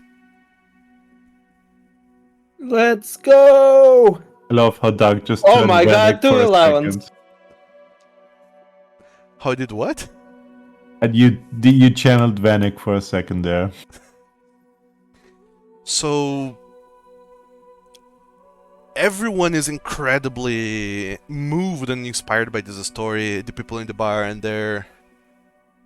they look at you guys, and you don't look particularly all that impressive at first glance, but there is a certain scuffedness to how you look. You've been in the desert for a while. You're dressing in heavy clothes. You have weapons at your hips. There are some scratches and dried blood all over yourselves. All of this lends credence to the tale that you're telling, that you really have been in the thick of it many a times before. People really believe what you're telling, even though they're assuming that this is some faraway story from something else. It's still moving enough that they completely dissuspend whatever disbeliefs they have to pay attention to the story. And after everything is said and done, and Hold on. Can I interject? Sure. So, not to make it like a faraway story, I can sell merch according to that story because we still have 2 items from like the orc character. I'm going to try to sell it to the crowd. Well, You wanna sell the armor to them? I think we got the I've axe. stolen his armor, so he's We've got the great axe and we've got the spear still from the orc, so trying to upsell them as like parts of the story. Oh, absolutely. merch. You at the end of the story, the whole point of it is that you defeated this great tyrant from a faraway land, and you uncovered his weapons that, according to myth and legend, they granted the wielder all of its power, and really, they're not just regular weapons. They're weapons of a leader, weapons of someone worthy of controlling a whole nation, and people just want this for whatever reason. Either they want to use it or they want to resell it for whatever point. There's something really special about the story of these weapons and how they're incredibly unique, and whoever buys it is willing to pay double for them. Nice. So instead of selling those for Really? half, you would sell them for twice their price. We really are not good people. Well, I don't have good in my alignment. So Same. The character sheet doesn't even has alignment on my head. There you go, problem solved. let me just look that over real quick. The great axe, it goes for 30 gold, so you can sell that for 60.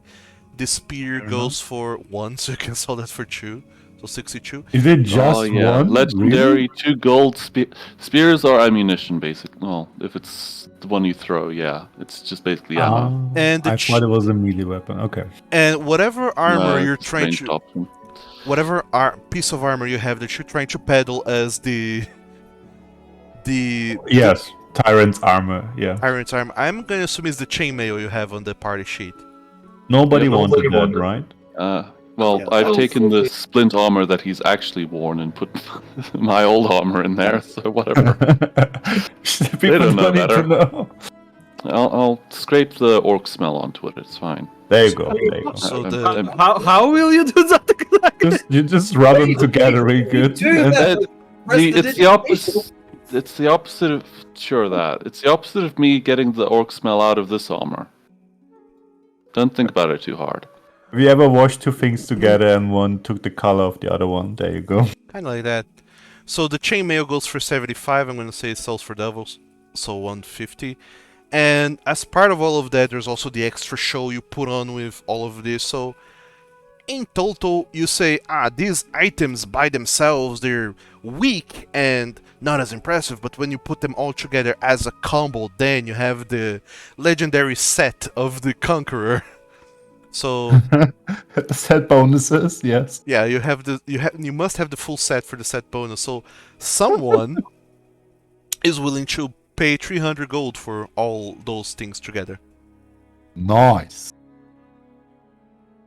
Alright, I'll delete them and add 300 to our sheet. Okay. Great value. Yeah, I did. We are at 673 gold pieces. Yeah. And on top of that, how much do I make for doing my thing? I was gonna give you some gold according to the sheet here in Xanatar's Guide to Everything, but I think that this is a way more interesting result. Yeah, sure. Yeah, the doubling of essentially getting 150, no, 300 times the amount we were gonna 300% upcharge on what we were gonna sell otherwise. Yeah, it's pretty good. Yeah. Trakar, my old business partner. Only it could have worked out like this. We just need to murder more. I mean, What? nothing. Hey, we didn't kill him. He bled out.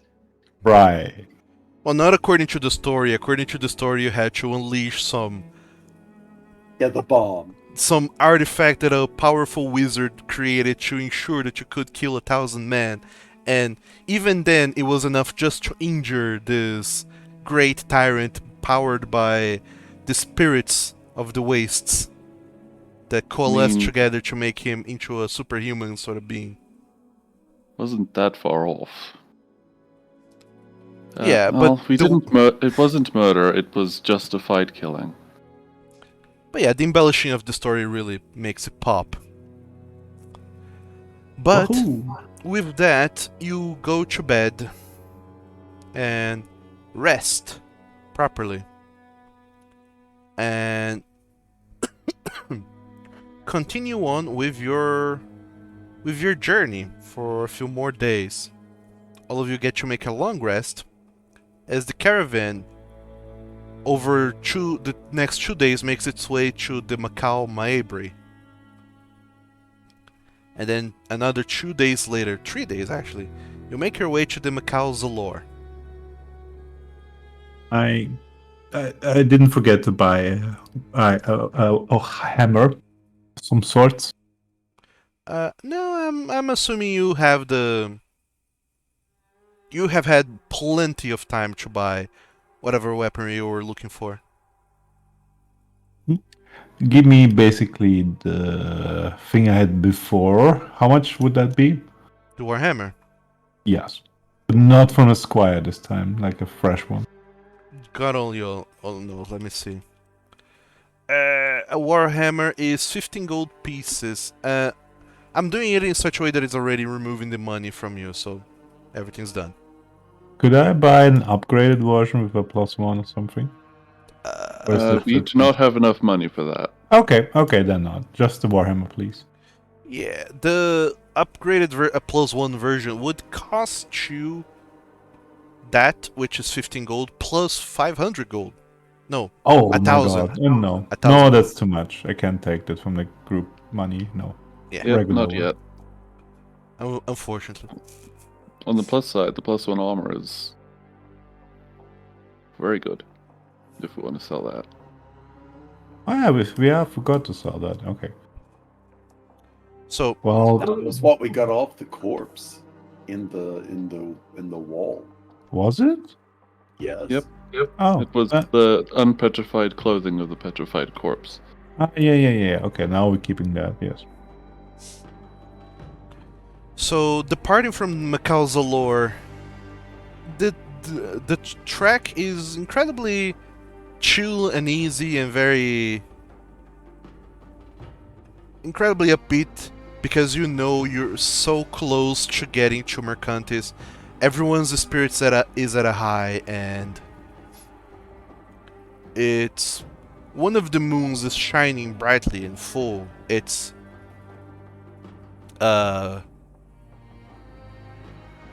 illuminating the path so clearly. Even though you guys travel at night, it feels like the sky is shining, illuminating your path. You feel incredibly confident about your approach towards Mercantis. And you feel the extra excitement coming especially from young Shane and Shala. They're about after going through 2 more cities, they're incredibly excited to see just what they'll see over in Mercantis whenever they truly really get there. Not only that, but indeed, once you cross the river to this region of the deserts, the main trade routes, the travel has become way more smoother and simpler, with next to no dangers around in the road. There are stories of bandits attacking, but thankfully you've been spared those. As you finally make your last approach to Mercantis over the next couple of days, 2 things really kinda are imparted upon you. First is just how long these treks and travels can be. It's been almost 10 days since you left the ship reached Sahamak, and even more so than that, it's been almost 3 weeks since you first left Mercantis with Bort to go on this trade trek. But more so than that, you have grown, you have become smarter, faster, and stronger overall. You feel like, whereas upon once Mercantis was a city that kind of looked down upon you and was looking for every opportunity to step onto you and stomp any chance you had for success, now you feel like you're ready to take on the city. Both because you have had the opportunity to hone your abilities and get a better sense of who you are and what path you should be on and what you should be doing, but also because of the sense that you have made friends, you have made allies, and more importantly, the five of you together, you feel united as a group. You have been through thick and thin this past couple of weeks, and now you know that together you guys work wonderfully, and together you're way stronger than you were alone. And now that you are united, Mercantis really opens itself to you all. And I think that this is where we're gonna end the game for today. Ooh, fancy. Oh my. As you guys make your way into the city of Mercantis and you make your plan of what's gonna be your next couple of moves. Now that you're back in town, you have Shane and Charlotte together with you. Gavros and Vanek are also there with you, and all across the desert you have been bringing along with you the mummified corpse that you found in the wall. Because I believe you said that you wanted to bring it to Mercantis, right? Yep. Yeah, I love the lighthouse. Yes, Yeah, all throughout the day it just shines its light upon everywhere. So, I'm blind. so there you go, everyone. Welcome to Mercantis. I hope the long trek was worth it. Yeah, we've yeah. learned a lot and done a lot along the way. Love what you done with the place. Yeah. The world is your oyster, and now there's so many new plots Oysters. to unravel. And things to figure out and learn. Starting with what you're gonna be doing next. And that's what I would like all of you to tell me. That's so I can prepare for next session, actually. Great. But first and foremost, I would like to thank you guys for taking the time to be here to play and showing up, despite, you know, having had your whole infrastructure torn up and torn down. Hey, it worked. It did work, and that's the impressive part.